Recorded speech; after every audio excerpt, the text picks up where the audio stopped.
യേശുവേ നന്ദി, യേശുവേ സ്തോത്രം, യേശുവേ ആരാധന. ഹല്ലേലൂയ.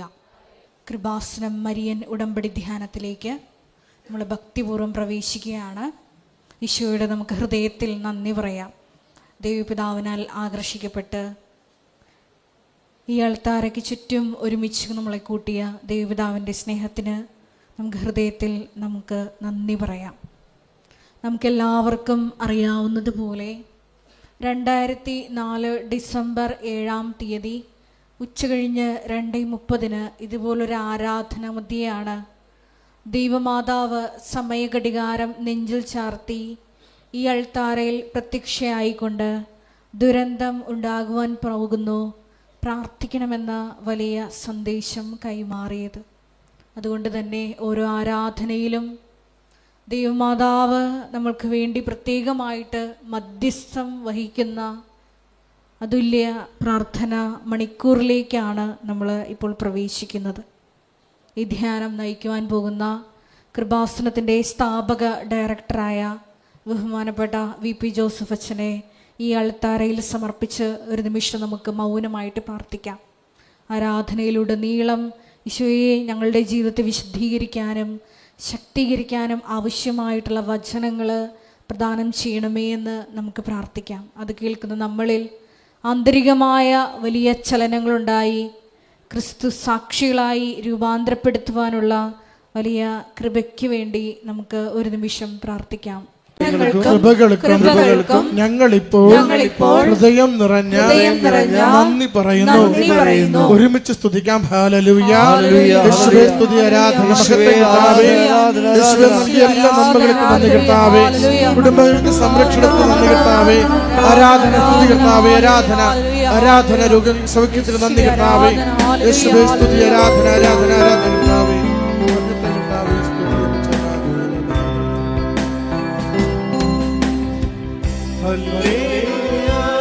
കരങ്ങൾ വീശിക്കൊണ്ട്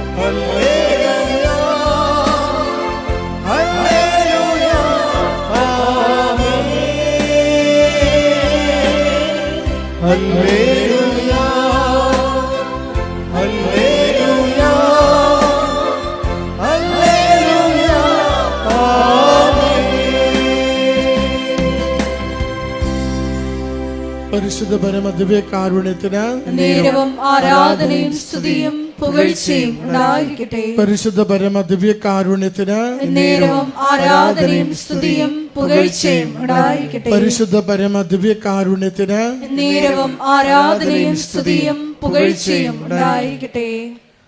അമ്മേ പരിശുദ്ധ അമ്മേ, അമ്മേ പരിശുദ്ധ അമ്മേ, ദൈവമാതാവേ, 2004 ഡിസംബർ 7-ാം തീയതി ഉച്ചകഴിഞ്ഞ് 2:30 കൃപാസനത്തിൽ സംഭവിച്ച അമ്മയുടെ പ്രത്യക്ഷപ്പെടലിനെ കുറിച്ച് തിരുസഭയ്ക്ക് സമർപ്പിച്ചിരിക്കുന്ന പഠനരേഖകളുടെ വസ്തുനിഷ്ഠവും ദൈവശാസ്ത്ര പ്രകാരമുള്ളതുമായ അന്വേഷണ പഠനങ്ങൾ നടത്തി ആ പ്രത്യക്ഷപ്പെടലിലൂടെ പ്രകടമായ ദൈവമാതാവിന്റെ പ്രത്യേക കരുതലും സംരക്ഷണവും വെളിപ്പെടുത്തുന്ന പീഡിതരുടെ ആശ്വാസവും പ്രവാചകന്മാരുടെ രാജ്ഞിയും വാഗ്ദാനത്തിന്റെ പേടകവും പ്രപഞ്ച പ്രകൃതിയുടെ മാതാവുമായ പരിശുദ്ധ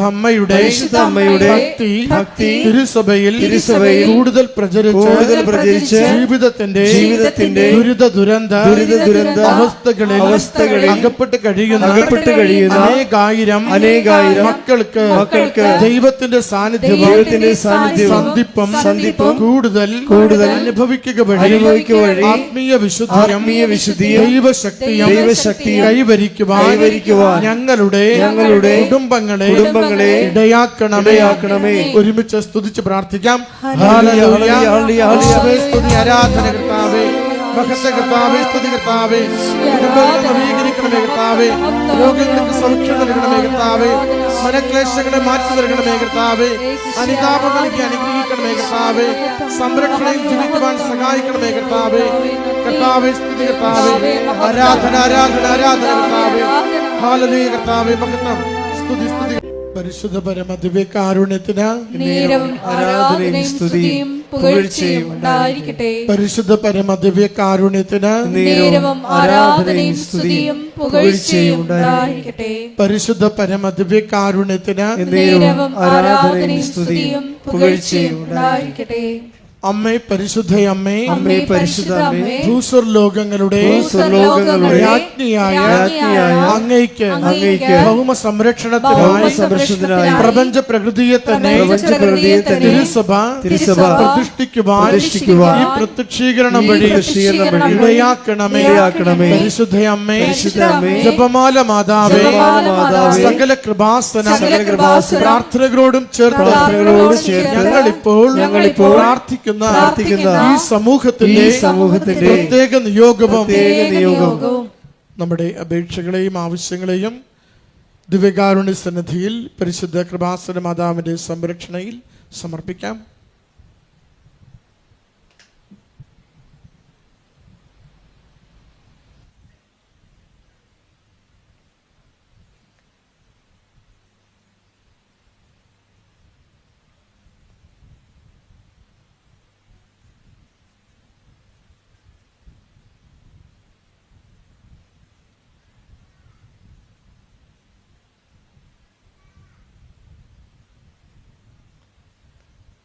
അമ്മയുടെ പ്രത്യക്ഷീകരണത്തിന്റെ ഈ അനുഗ്രഹവേളയിൽ ഞങ്ങൾക്ക് സാധിച്ചു തരുവാൻ കനിയണമേ. ആമേൻ. ഒരുമിച്ച് സ്തുതിക്കാം. ഹല്ലേലൂയ. യേശുവേ സ്തുതി, ആരാധന, മഹത്വം കർത്താവേ. നന്ദി കർത്താവേ. ആരാധനയിലൂടെ ഞങ്ങളുടെ ഹൃദയങ്ങളെ ഒന്ന് ജ്വലിപ്പിക്കണമേ കർത്താവേ. അച്ഛനെ കർത്താവ് പുതിയ അഭിഷേകം നൽകിയോട് സഹായിക്കണമേ കർത്താവേ. കുടുംബത്തിനും ജീവിതത്തിനും ആവശ്യമായ സന്ദേശങ്ങൾ ഇത്തിരി മണിക്കൂറിൽ നൽകുവാനുള്ള കൃപയാകണമേ കർത്താവേ. അനുഗ്രഹിക്കണമേ കർത്താവേ. ഹല്ലേലൂയ. യേശുവേ സ്തുതി കർത്താവേ. ആരാധന ആരാധന. പ്രിയമുള്ളവരെ, നമ്മൾ ക്രിസ്തീയ വേദപുസ്തക സാരസംഗ്രഹങ്ങൾ നമ്മൾ കൂടെ അതിൽ സാക്ഷരത നേടിക്കഴിയുമ്പോൾ അതിൻ്റെ ആധ്യാത്മികമായ സാങ്കേതിക വിദ്യകളുണ്ട്. അതുകൂടി സ്വായത്തമാക്കാൻ വേണ്ടിയുള്ള ബോധപൂർവമായ ശ്രമം നടത്തണം. എന്നാൽ മാത്രമേ നമ്മൾ ദൈവവുമായിട്ടുള്ള സമ്പർക്കത്തിൽ വളരത്തുള്ളൂ. ദൈവസമ്പർക്കം വളരെ ക്രിസ്തീയതയിൽ ദൈവസമ്പർക്കം വളരെ എളുപ്പമാണ്. എന്നുവെച്ചാൽ ഇപ്പം നിനക്കൊരു കൺഫ്യൂഷൻ ഉണ്ടായി, ദൈവം നിന്നെ സഹായിക്കും. ക്രിസ്തീയതയിൽ ദൈവത്തിൻ്റെ പേര് സഹായകനെന്നാണ് ശരിക്കും. പരിശുദ്ധാത്മാവിനെ കുറിച്ച് പറയുമ്പോൾ അവൻ എന്നേക്കും നിങ്ങളുടെ കൂടെ ഉണ്ടായിരിക്കും. എൻ്റെ പിതാവ് അയക്കുന്ന സഹായകൻ എന്നേക്കും നിങ്ങളുടെ കൂടെ ഉണ്ടായിരിക്കും. അപ്പോൾ ദൈവത്തിന് സഹായത്തിൻ്റെ ഒരു കൗണ്ടറുണ്ട്, ഒരു ഔട്ട്ലെറ്റ്. അപ്പോൾ ദൈവത്തിൻ്റെ മനസ്സിലേക്ക് മനസ്സിലായില്ലേ, നമ്മളെ ഏത് വിധേനയും നമ്മൾ അകപ്പെട്ടു പോയാൽ നമ്മളെ സഹായിക്കണമെന്നുള്ളൊരു മനസ്സിൽ നിന്നാണ് ഈ സഹായകൻ എന്നുള്ള കോൺസെപ്റ്റൊക്കെ പരിശുദ്ധാത്മാവ് നമുക്ക് ഈശോ വെളിപ്പെടുത്തി തന്നിരിക്കുന്നത്. Take the bed of God, സഹായകൻ. ശ്രുതിക്കട്ടെ. ഹല്ലേലൂയ. ഹല്ലേലൂയ ഹല്ലേലൂയ ഹല്ലേലൂയ. യേശുവേ നന്ദി. ഹല്ലേലൂയ ഹല്ലേലൂയ ഹല്ലേലൂയ ഹല്ലേലൂയ ഹല്ലേലൂയ ഹല്ലേലൂയ. യേശുവേ ആരാധന ആരാധന ആരാധന ആരാധന ആരാധന.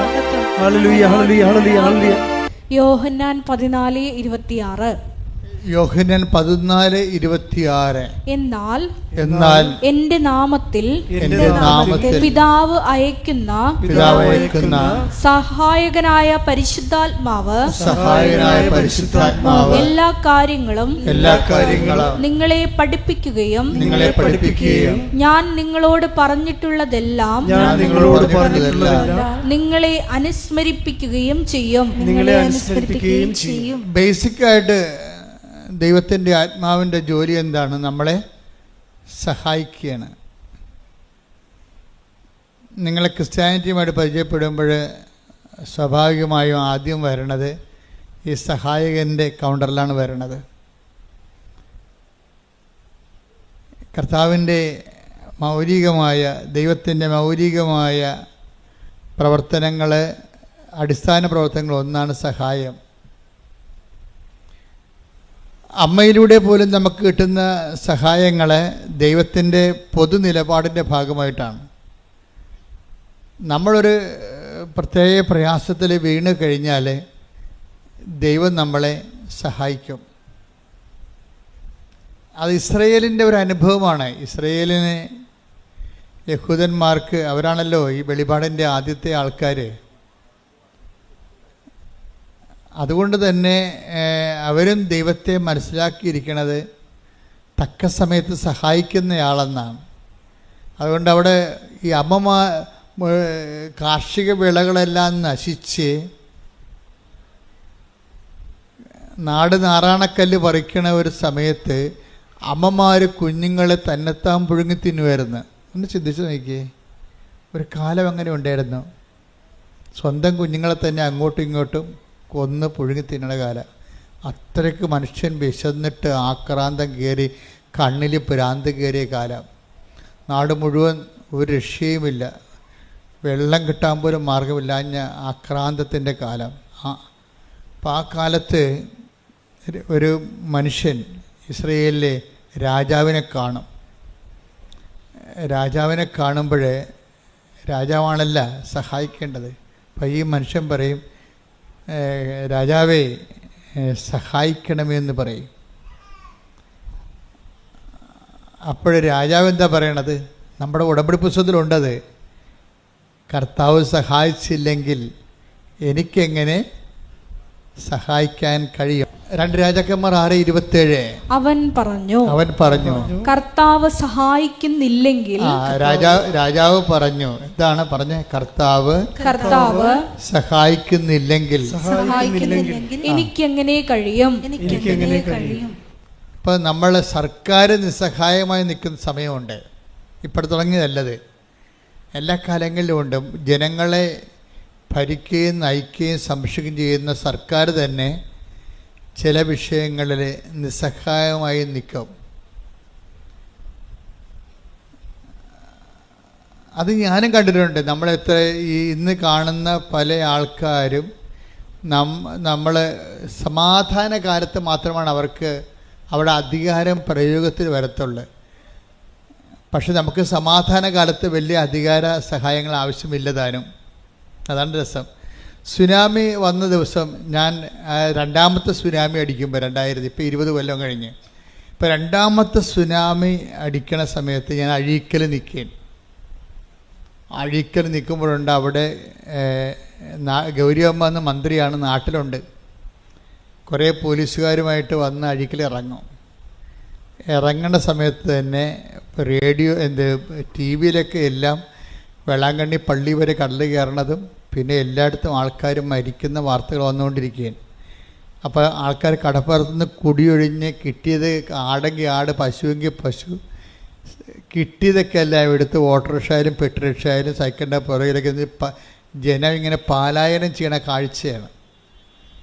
ഞാൻ എൻ്റെ കണ്ണുകൊണ്ട് ആദ്യം കണ്ടതാണ് ഇങ്ങനെ ജനം ഇങ്ങനെയാണ് കൂട്ടത്തോടെ കുടിയൊഴിഞ്ഞു പോണത് എങ്ങനെയാണെന്ന്. ആ സമയത്താണ് ഗൗരിയമ്മയും കുറേ പോലീസുകാരും കൂടി വന്നത് മാത്രമേ നമുക്ക് ഓർമ്മയുള്ളൂ. മൂന്നാമത്തെ തിര ഇങ്ങനെ തിരിഞ്ഞു വന്നപ്പോൾ ആൾക്കാർ അലറി കടപ്പുറത്ത് കിടന്നുണ്ട്. അപ്പം തന്നെ ഗൗരിയമ്മ ഒരു കണക്കിന് ഒരു കാല് അകത്ത് വെച്ച് ഒരു കാലം പുറത്ത് വെച്ച് ഒരു കണക്കിന് കാറും കൊണ്ട് അവിടുന്ന് പോലീസുകാരെല്ലാം കൂടി ഓടിക്കളഞ്ഞു അവിടുന്ന്. അപ്പോൾ എനിക്ക് മനസ്സിലായി, മന്ത്രിയാണെങ്കിലും ഒന്നും ചെയ്യാനില്ല, അവിടെ നിസ്സഹായനാണ്. ആരായാലും നിസ്സഹായനാണ്. അപ്പോൾ എനിക്കൊരു പേടി വന്നത് ജനമിങ്ങനെ കൂട്ടത്തോടെ പാലായനം ചെയ്യണം കണ്ടപ്പോഴേക്ക് ഭയങ്കര പ്രയാസമായി. കാര്യം ഇനി ജനം തിരിച്ചു വരത്തില്ലേ, ഇനി എന്താണ്, കടൽ കയറി വരികയാണ്, മൂന്നാമത്തെ കയറ്റം കയറി കഴിഞ്ഞാൽ നാട് മുങ്ങിപ്പോവുക. അപ്പോഴും ഞാൻ നോക്കിയപ്പോൾ എൻ്റെ മുമ്പിലുണ്ടായത് ഈ മദർ തെരേസയുടെ കുറേ കന്യാസിമാരാണ്. അവർ 3-4 പേര് മനക്കോടത്തുനിന്ന് വന്ന് അഴീക്കാൻ നിൽക്കുകയാണ് ഈ ദുരന്തം കണ്ട്. ഞാൻ ഉടനെ അവർ കുറച്ച് പ്രാർത്ഥനയൊക്കെ ഉള്ളവരാണല്ലോ, ഒന്നുമില്ലെങ്കിൽ പ്രാർത്ഥന അല്ലെങ്കിൽ അവർ നല്ല പ്രവർത്തനങ്ങളുള്ള ആൾക്കാരാണ്. അപ്പം ഈ പ്രാർത്ഥന, പ്രവർത്തനം, പ്രയോഗം എല്ലാം പ്രഖ്യാപനത്തിൻ്റെ ഒരു ഭാഗമാണ്. അപ്പോൾ അവർക്ക് ബലമുണ്ടാകും, ദൈവതിരുസന്നിധിയിൽ അവർക്ക് ബലമുണ്ട്. അപ്പം ഞാൻ ഉടനെ അവരെയും വിളിച്ചുകൊണ്ട് കടലിലോട്ട് ചെന്ന്, അപ്പോൾ എൻ്റെ മനസ്സിലുണ്ട് എന്താ പ്രശ്നം വെച്ചാൽ വേറെ അവിടെ കാഴ്ചക്കാരിക്കാവുന്നല്ലാതെ ദൈവത്തിൻ്റെ ആൾക്കാർക്കല്ലാതെ അവിടെ ഒന്നും ചെയ്യാനില്ല. അത് നമ്മൾ കണ്ടതാണ്, നേരെ കണ്ട സംഭവമാണ്. അപ്പം ഞാൻ 4 കന്യാസിമാരെയും വിളിച്ചുകൊണ്ട് കടലിലോട്ട് ചെന്നിട്ട് എന്താ ചെയ്യണമെന്ന് വെച്ചാൽ അവിടെ മുട്ടിൽ നിന്നിട്ട് ഇവരുടെ ഈ കന്യാസിമാരുടെ കൈ അപ്പുറത്തും കോർത്ത് പിടിച്ചുകൊണ്ട് ഞങ്ങൾ സ്വർഗസ്ഥനായ പിതാവ് നന്മറിഞ്ഞുറയും ചൊല്ലി. എന്നിട്ട് ഞാൻ പറഞ്ഞത് ഒറ്റ കാര്യമേ ഉള്ളൂ, കർത്താവേ, ജോബിൻ്റെ പുസ്തകത്തിൽ എഴുതിയിട്ടുണ്ട്, എന്താണ്, കടലിന് ഓടാമ്പൽ വെച്ചത് നീയാണെന്ന്. നീ ഇന്ന് ഓടാമ്പൽ വെച്ചില്ലെങ്കിൽ ഈ ജനം ഉണ്ടാകത്തില്ല. അതായത് കടലിന് ഓടാമ്പൽ വെക്കുന്നത് കർത്താവാണെന്ന് ജോബിൻ്റെ പുസ്തകത്തിലുള്ളതാണ്. ഈ വചനങ്ങൾ പഠിക്കുന്നതിൻ്റെ ഉദ്ദേശം തക്ക സമയത്ത് നമുക്കത് പ്രയോഗിക്കാൻ വേണ്ടിയാണ്. എൻ്റെ മനസ്സിൽ പരിശുദ്ധാത്മാവ് എൻ്റെ ഒരു സഹായം തന്നതാണ്. എന്താണ്? ഈ വചനം ഓർക്കടാ, ഈ വചനം ഓർത്ത് പ്രാർത്ഥിക്കാൻ പറഞ്ഞു. ആ വചനം ഞാൻ ഓർത്തപ്പോഴേ അത് സഹായമാണ് ശരിക്കും. പരിശുദ്ധാത്മാവിൻ്റെ വചനം ഓർപ്പിച്ചു തരുമെന്നാണ് പറഞ്ഞത്. എന്താണ്? ഞാൻ പഠിപ്പിച്ചിട്ടുള്ള നിങ്ങളെ അനുസ്മരിപ്പിക്കുകയും ചെയ്യും. Take the bed of God. ശ്രദ്ധിക്കട്ടെ. ഹല്ലേലൂയ. യോഹന്നാൻ 14:26. യോഹന്നാൻ 14:26. എന്നാൽ എന്റെ നാമത്തിൽ പിതാവ് അയക്കുന്ന സഹായകനായ പരിശുദ്ധാത്മാവ് എല്ലാ കാര്യങ്ങളും നിങ്ങളെ പഠിപ്പിക്കുകയും ഞാൻ നിങ്ങളോട് പറഞ്ഞിട്ടുള്ളതെല്ലാം നിങ്ങളെ അനുസ്മരിപ്പിക്കുകയും ചെയ്യും. അപ്പൊ ഈ അനുസ്മരണ ഒരു സഹായമായിട്ടാണ് അവിടെ വെളിപാട് കൊള്ളണത്. നിങ്ങൾക്ക് തക്ക സമയത്ത് പ്രാർത്ഥിക്കാൻ വചനങ്ങൾ വേണം. കാര്യം നമ്മൾ വായിത്തൊന്നേ വിളിച്ച് പ്രാർത്ഥിക്കണ പോലെ അല്ല വചനം പ്രാർത്ഥിക്കണത്. വചനം പ്രാർത്ഥിക്കുമ്പോൾ വചനത്തിലുള്ളത് എല്ലാം ദൈവത്തിൻ്റെ വാഗ്ദാനങ്ങളാണുള്ളത്. അപ്പോൾ ഞാൻ നിങ്ങളെ അനുസ്മരിപ്പിക്കുമെന്ന് പറഞ്ഞു കഴിഞ്ഞാൽ വാഗ്ദാനമാണത്. അപ്പോൾ ദൈവം ഇപ്പം നമുക്കറിയാമല്ലോ, ബ്ലോക്കിലായാലും പഞ്ചായത്തിലായാലും നമുക്ക് ഇഷ്ടമുള്ളത് പോയി ചോദിക്കാൻ പറ്റത്തില്ല. ബ്ലോക്കിൽ ചെന്നിട്ടും പറയണേ എനിക്ക് ഓസ്ട്രേലിയയിൽ പോകണം, കുറച്ച് ലോൺ തരാൻ പറഞ്ഞാൽ പറയും അത് നിങ്ങൾ പോയാൽ ബാങ്കിൽ പോയി അന്വേഷിക്കാൻ പറയും. ബ്ലോക്കുകാരെ തരുക. ഇവിടെ വല്ല ഇറച്ചിക്ക് ഒഴിയുക, പശുവിനെ കുത്തുവെക്കുക, വല്ല പരിപാടി ഉണ്ടെങ്കിൽ ചെയ്യാം. അത് ബ്ലോക്കിൽ ചെന്നിട്ട് നമ്മൾ ഉടനെ ഓസ്ട്രേലിയയിൽ പോകണം, ലോൺ തരണമെന്ന് അവർ തരുക? തരത്തില്ല. അത് വെച്ച് കഴിഞ്ഞാൽ അവിടെ അതിൻ്റെ പ്രൊവിഷൻ ഇല്ല. നമ്മളെപ്പോഴും ദൈവവചനം പറഞ്ഞ് പ്രാർത്ഥിക്കുമ്പോഴുള്ള ഗുണമെന്ന് പറയുന്നത് ദൈവവചനത്തിൽ അതിൻ്റെ പ്രൊവിഷനുണ്ട്. എന്താണ് നിനക്ക് കിട്ടണമെന്നറിയാം. നമുക്കൊരു വാഗ്ദാനം തന്നിട്ടുണ്ട്. അപ്പോൾ നിങ്ങളോട് അരമണിക്കൂർ വചനം വായിക്കാൻ പറഞ്ഞിട്ടില്ലേ? അരമണിക്കൂർ എന്ന് പറയുമ്പോൾ ഈ അരമണിക്കൂർ ഇങ്ങനെ നിങ്ങൾ നോവൽ വായിക്കണ പോലെ വായിച്ചു പോകാനല്ല ഞാൻ ഉദ്ദേശിക്കുന്നത്. നിങ്ങളൊരു 5 മിനിറ്റ് വായിച്ചിട്ട് അത് തന്നെ ആവർത്തിച്ച് വായിക്കണം. പിടികിട്ടിയ 5 മിനിറ്റ് വായിക്കണം. വായിച്ചിട്ട് പിന്നെ എന്ത് ചെയ്യണം? ആവർത്തിച്ച് വായിക്കണം. ആവർത്തിച്ച് വായിക്കുമ്പോൾ ഏതെങ്കിലും ഒരു വചനത്തിൽ നിങ്ങൾക്ക് അനോയിൻറ്റിങ് കിട്ടും. വചനത്തിൽ അങ്ങനെ ഒരു പ്രശ്നമുണ്ട്. ഇപ്പോൾ ഒരു 5-8-10 അമ്മമാർ നിൽക്കുകയാണെന്ന് വിചാരിച്ചോ. അപ്പോൾ നമ്മൾ പെറ്റ നമ്മുടെ കുഞ്ഞ് ഇങ്ങനെ വരുമ്പോൾ എല്ലാ അമ്മമാരെയും നോക്കും. എന്നിട്ട് ആ കൊച്ചിൻ്റെ അമ്മയെ കാണുമ്പോഴാണ് ആ കൊച്ചിങ്ങനെ കൈ പൊക്കണത്. അപ്പോൾ ഉടനെ അമ്മ വാരിയെടുക്കും അതിനെ. അതുപോലെ ചില വചനങ്ങൾക്ക് നമ്മളെ കാണുമ്പോൾ അഭിഷേകം ഉണ്ടാവും. നമ്മൾക്കതിൻ്റെ അഭിഷേകം കിട്ടും. ഉടനെ ആ വചനം നമ്മൾ പറയും അത് കാണാതെ പഠിക്കാൻ പറയും. ആ വചനം കാണാതെ പഠിക്കാൻ പറയും. അങ്ങനെ വചനം പഠിക്കണത്. അല്ല ഞാൻ വചനപ്പെട്ടിന്ന് എടുത്തിട്ട് കുറേ വചനം കാണാൻ പഠിച്ചേക്കാം. അല്ലെങ്കിൽ ഞാൻ വചനം വായിക്കുമ്പോൾ അങ്ങോട്ട് വായിച്ച് പോയേക്കാം. അങ്ങനെ വായിച്ചാൽ നിങ്ങൾ അങ്ങനെ വായിച്ച് പോയിക്കൊള്ളൂ. എവിടെ പോകണം നമുക്ക് ആർക്ക് അവർ പിടിയും കിട്ടത്തില്ല. എങ്ങോട്ടാണ് പോകണമെന്ന് അറിയാൻ പറ്റത്തില്ല. വായിച്ച് പോകാനല്ല നോക്കേണ്ടത്. വചനം 5 മിനിറ്റ് എടുത്തിട്ട് അരമണിക്കൂർ 5 മിനിറ്റ് എടുത്തിട്ട് ആ വചനം റിപ്പീറ്റ് ചെയ്ത് വായിക്കണം. ആവർത്തിച്ച് വായിക്കണം. കാരണം ഞാൻ ദൈവവുമായിട്ട് ഇടപഴകുകയാണെന്നുള്ള ബോധം ഉണ്ടാകണം. അല്ലാതെ ഒരു പുസ്തകം വായിക്കണം തോന്നരുത്. നമുക്ക് വായിക്കാം. അപ്പം അതുപോലൊരു അതുപോലെ ഒരു ബൈബിളും വായിക്കാം. അങ്ങനെ വായിച്ച അഭിഷേകം ഉണ്ടാകത്തില്ല. ഞാൻ എൻ്റെ ദൈവത്തിൻ്റെ വാക്കുകൾ, ദൈവത്തോട് ഇത് വാക്കുകൾ കേട്ടുകൊണ്ടിരിക്കുകയാണ്. വായിക്കുമ്പോൾ ഞാൻ കേട്ടുകൊണ്ടിരിക്കുകയാണ്. ഞാൻ ദൈവത്തെ കേൾക്കുകയാണ് എന്ന് പറയുമ്പോൾ ഭക്തി തോന്നണം, ഭക്തി ഉണ്ടാകും അല്ലേ? ഞാൻ ദൈവത്തെ കേൾക്കുകയാണ്, അല്ലെങ്കിൽ ദൈവം എന്നോട് സംസാരിക്കുകയാണ് എന്ന് നമുക്കൊരു ബോധത്തിൽ വേണം വചനം വായിക്കാൻ. 5 മിനിറ്റ് വായിച്ചിട്ട് പിന്നെ റിപ്പറ്റീഷൻ ആയിരിക്കണം അതിൻ്റെ. അങ്ങനെ റെപ്പറ്റീഷൻ ആയി കഴിഞ്ഞാൽ ഈ നമ്മൾ ആവർത്തിക്കുന്ന ഏതെങ്കിലും വചനത്തിൽ വെച്ച് നമുക്ക് ഒരു അഭിഷേകം ഉണ്ടാകും. അത് നമ്മുടെ മനസ്സിലിങ്ങനെ തങ്ങി നിൽക്കും.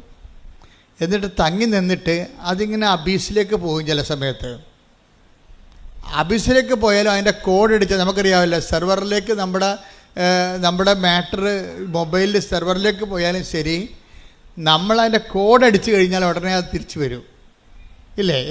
എന്ത് വീഡിയോ ആണെങ്കിലും നമ്മൾ അതിൻ്റെ കോഡ് അടിച്ച് കൊടുത്താൽ മതി. ഇതുപോലെയാണ് വചനം വിട്ട് വായിച്ചാൽ ഒരു പ്രശ്നം ഉണ്ടായി കഴിയുമ്പോൾ പരിശുദ്ധാത്മാവ് നമ്മളെ സഹായിക്കും. ഈ പ്രശ്നത്തിന് ഈ വചനം വെച്ചാണ് പ്രാർത്ഥിക്കേണ്ടത്. അല്ലെങ്കിൽ നമ്മൾ വായി തോന്നണ പോലെ ഈ സ്വയം പ്രേരിത പ്രാർത്ഥന പോലെ വായി തോന്നണ കോതൊക്കെ പാട്ട് പോലെ എന്തെങ്കിലുമൊക്കെ പറഞ്ഞുകൊണ്ടിരിക്കും. അതല്ല, അത് മനുഷ്യൻ്റെ വചനമാണ്. പലപ്പോഴും ദൈവത്തോട് ഇടപെടുമ്പോൾ ദൈവത്തിൻ്റെ വചനം തന്നെയാണ് നമ്മൾ പറഞ്ഞ് പ്രാർത്ഥിക്കേണ്ടത്. നമുക്ക് ചിലപ്പോൾ നമ്പറൊന്നും അറിയാൻ പറ്റത്തില്ല, പക്ഷേ ദൈവാംശം അതിലുണ്ടാകണം.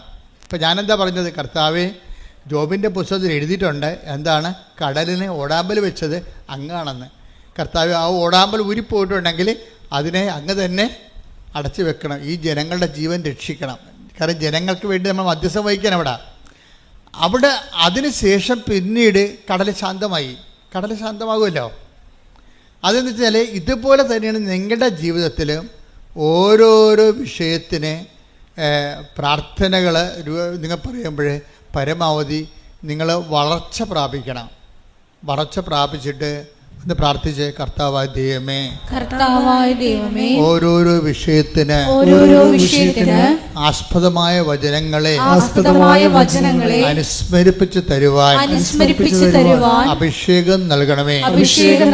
ഓരോരോ വചനത്തിന് ആസ്പദമായ വചനങ്ങളെ, ഓരോരോ വിഷയത്തിന് ആസ്പദമായ വചനങ്ങളെ അനുസ്മരിപ്പിച്ച് നൽകുവാൻ അഭിഷേകം നൽകണമേ. ശ്രുതികടെ ഹല്ലേലൂയ ഹല്ലേലൂയ ഹല്ലേലൂയ ഹല്ലേലൂയ ഹല്ലേലൂയ യേശുവേ നന്ദി. ഹല്ലേലൂയ ഹല്ലേലൂയ ആരാധന ആരാധന യേശുവേ. സമയത്ത് വചനം ഞങ്ങൾക്ക് അനുസ്മരിപ്പിച്ചു നൽകണമേ, പ്രയോജനപ്പെടുവാൻ ഉപകരിക്കണമേ. Hallelujah hallelujah. പരിശുദ്ധ പരമ ദിവ്യകാരുണ്യത്തിന് ദൈവം ആരാധനയും സ്തുതിയും പുകഴ്ചയും ഉണ്ടായിരിക്കട്ടെ. ദൈവത്തിൻ്റെ ഒരു ചായ്വെന്ന് പറയണത് നമ്മളെ ഏത് വിധേനയും ഏതവസ്ഥയിലും സഹായിക്കാനുള്ള ഒരു മാനസികാവസ്ഥയാണ് ദൈവത്തിനുള്ളത്.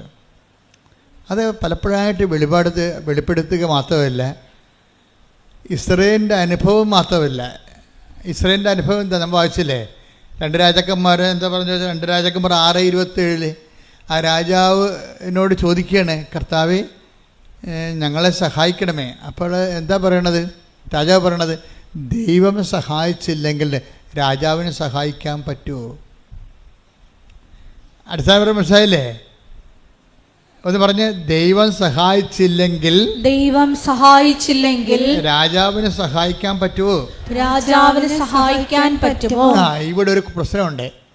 നിങ്ങൾക്ക് ലഭിച്ച പല സഹായങ്ങളും നിങ്ങൾ അങ്കിളിൻ്റെ മകൻ സഹായിച്ചു, അങ്കിള് സഹായിച്ചു, കൂട്ടുകാർ സഹായിച്ചു, നാട്ടുകാർ സഹായിച്ചു, പാർട്ടിക്കാർ സഹായിച്ചെന്ന് പറഞ്ഞില്ലേ? ഇങ്ങനെ പറഞ്ഞാൽ ഉള്ള സഹായം കൂടി പോകും. എന്താ കാര്യം?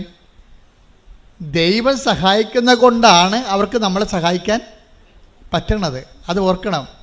അല്ല, നിങ്ങൾ അവിടെ അടിമകളായിട്ട് ജീവിച്ചിട്ട് കാര്യമില്ല. ആധ്യാത്മികത എന്ന് പറയുന്നത് ഒരു നിലപാടാണ്, വിഷയത്തോടുള്ള ഒരു സുവിശേഷവിഹിതമായ സമീപനമാണ്. എന്താ പറയണത്? ആര് നമ്മളെ സഹായിച്ചാലും എങ്ങനെ സഹായിച്ചതായിരിക്കും? ദൈവം സഹായിച്ചില്ലെങ്കിൽ രാജാവിന് നമ്മളെ സഹായിക്കാൻ പറ്റുമോ എന്ന് പറഞ്ഞേ? ദൈവം സഹായിച്ചില്ലെങ്കിൽ രാജാവിന് നമ്മളെ സഹായിക്കാൻ പറ്റുമോ? ഇന്ന് വരെ ആരെങ്കിലും സഹായിച്ചിട്ടുണ്ടെങ്കിൽ, കാര്യം സഹായം നമുക്കറിയാവില്ല, എത്രയോ പേരാണ് സഹായം കൊണ്ട് അധാർമികരായി പോയത്. ഇപ്പോൾ ഒരു ദിവസം ഒരു ചേച്ചി പറഞ്ഞു, എൻ്റെ അച്ഛാ, ഞാൻ നല്ല പ്രതിബദ്ധയായ ഭാര്യയായിരുന്നു, പക്ഷെ അത് കുമ്പസാരമൊന്നുമല്ല, ഞങ്ങൾ സംസാരിക്കുമ്പോൾ പറയണതാണ്. ഞാൻ ചേച്ചി പ്രാർത്ഥനാ ജീവിതം ശ്രദ്ധിക്കുക വെച്ചാൽ, പക്ഷേ പ്രാർത്ഥനാ ജീവിതമേ എനിക്കിപ്പോൾ ഒരു കോൺഫിഡൻസ് ഇല്ലെന്ന് പറയും. എനിക്കൊരു കോൺഫിഡൻസ് ഇല്ലെന്ന് പറയും. എന്താണ്? അവർക്ക് നല്ല പ്രാർത്ഥനാ ജീവിതം ഒരു കാലത്ത് ഉണ്ടായിരുന്നതാണ്. പ്രാർത്ഥനാ ജീവിതമല്ല, പ്രാർത്ഥന ഉണ്ടായിരുന്നതാണ്, പക്ഷെ കോൺഫിഡൻസ് പോയി. എന്താ കാര്യം? അവർക്ക് മലയാളത്തിൽ എഴുതാൻ അറിയാൻ പാടില്ല. ഇംഗ്ലീഷ് എഴുതാറില്ല, മലയാളത്തിൽ എഴുതാൻ അറിയാൻ പാടില്ല. ഒരു അറബി നാട്ടിൽ ചെന്നപ്പോഴേ അവർക്ക് ഒരു കത്ത് വീട്ടിലോട്ട് മക്കൾക്ക് വിടണം, താൻ ജീവിച്ചിരിപ്പുണ്ടെന്ന്, അവിടെ ജോലി ചെയ്യുന്നുണ്ട്, തനിക്ക് സുഖമാണെന്ന്.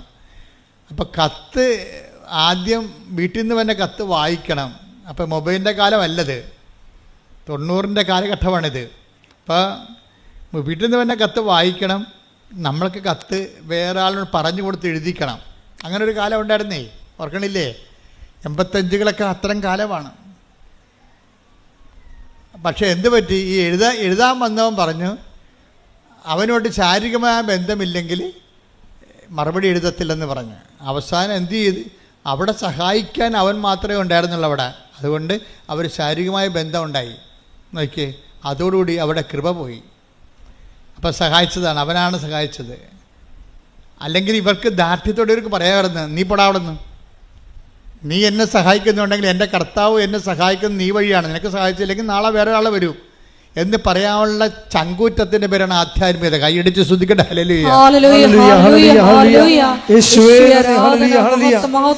ആധ്യാത്മികത എന്ന് പറയുന്നത് ഒരു കുറച്ച് പ്രാർത്ഥനകളുടെ സംഹിതയല്ല, മറിച്ച് എന്താണ്? ഒരു ജീവിത വിഷയങ്ങളുള്ള ദൈവ കേന്ദ്രീകൃതമായ ഒരു നിലപാടാണ്. അതാണ് ഈ രാജാവ് പറയണത്. നീ എന്നോട് സഹായം ചോദിക്കുന്നു, പക്ഷേ ഞാൻ രാജാവാണ്, എനിക്ക് നിന്നെ സഹായിക്കാം, പക്ഷേ കർത്താവ് നിന്നെ സഹായിച്ചില്ലെങ്കിൽ എൻ്റെ സഹായം വ്യർത്ഥമാണ്. അത് ഇസ്രയേലിന് അറിയാം, യഹൂദ ജനതയ്ക്ക് മുഴുവൻ ആൾക്കാർ, വെളിപാട് ജനതയാണ് അവർക്ക് ദൈവത്തിൻ്റെ വഴികളെക്കുറിച്ച് അറിയാം. അതുകൊണ്ടാണ് അവരെന്താ പറയണത്? അവർ പറയുന്നത് നമ്മുടെ സഹായം കർത്താവിൻ്റെ നാമത്തിൽ, അല്ലേ? 121 സങ്കീർത്തനം വായിച്ചേ, 121:1 വായിച്ചേ. 121 സങ്കീർത്തനം 1-2 തിരുവചനങ്ങൾ. പർവ്വതങ്ങളിലേക്ക് ഞാൻ കണ്ണുകൾ ഉയർത്തുന്നു. സങ്കീർത്തനമാണ്, കൈ ഉയർത്തിക്കൊണ്ട് ഇങ്ങനെ പറഞ്ഞേ, പർവ്വതങ്ങളിലേക്ക് ഞാൻ കണ്ണുകൾ ഉയർത്തുന്നു, എനിക്ക് സഹായം എവിടെ നിന്ന് വരും?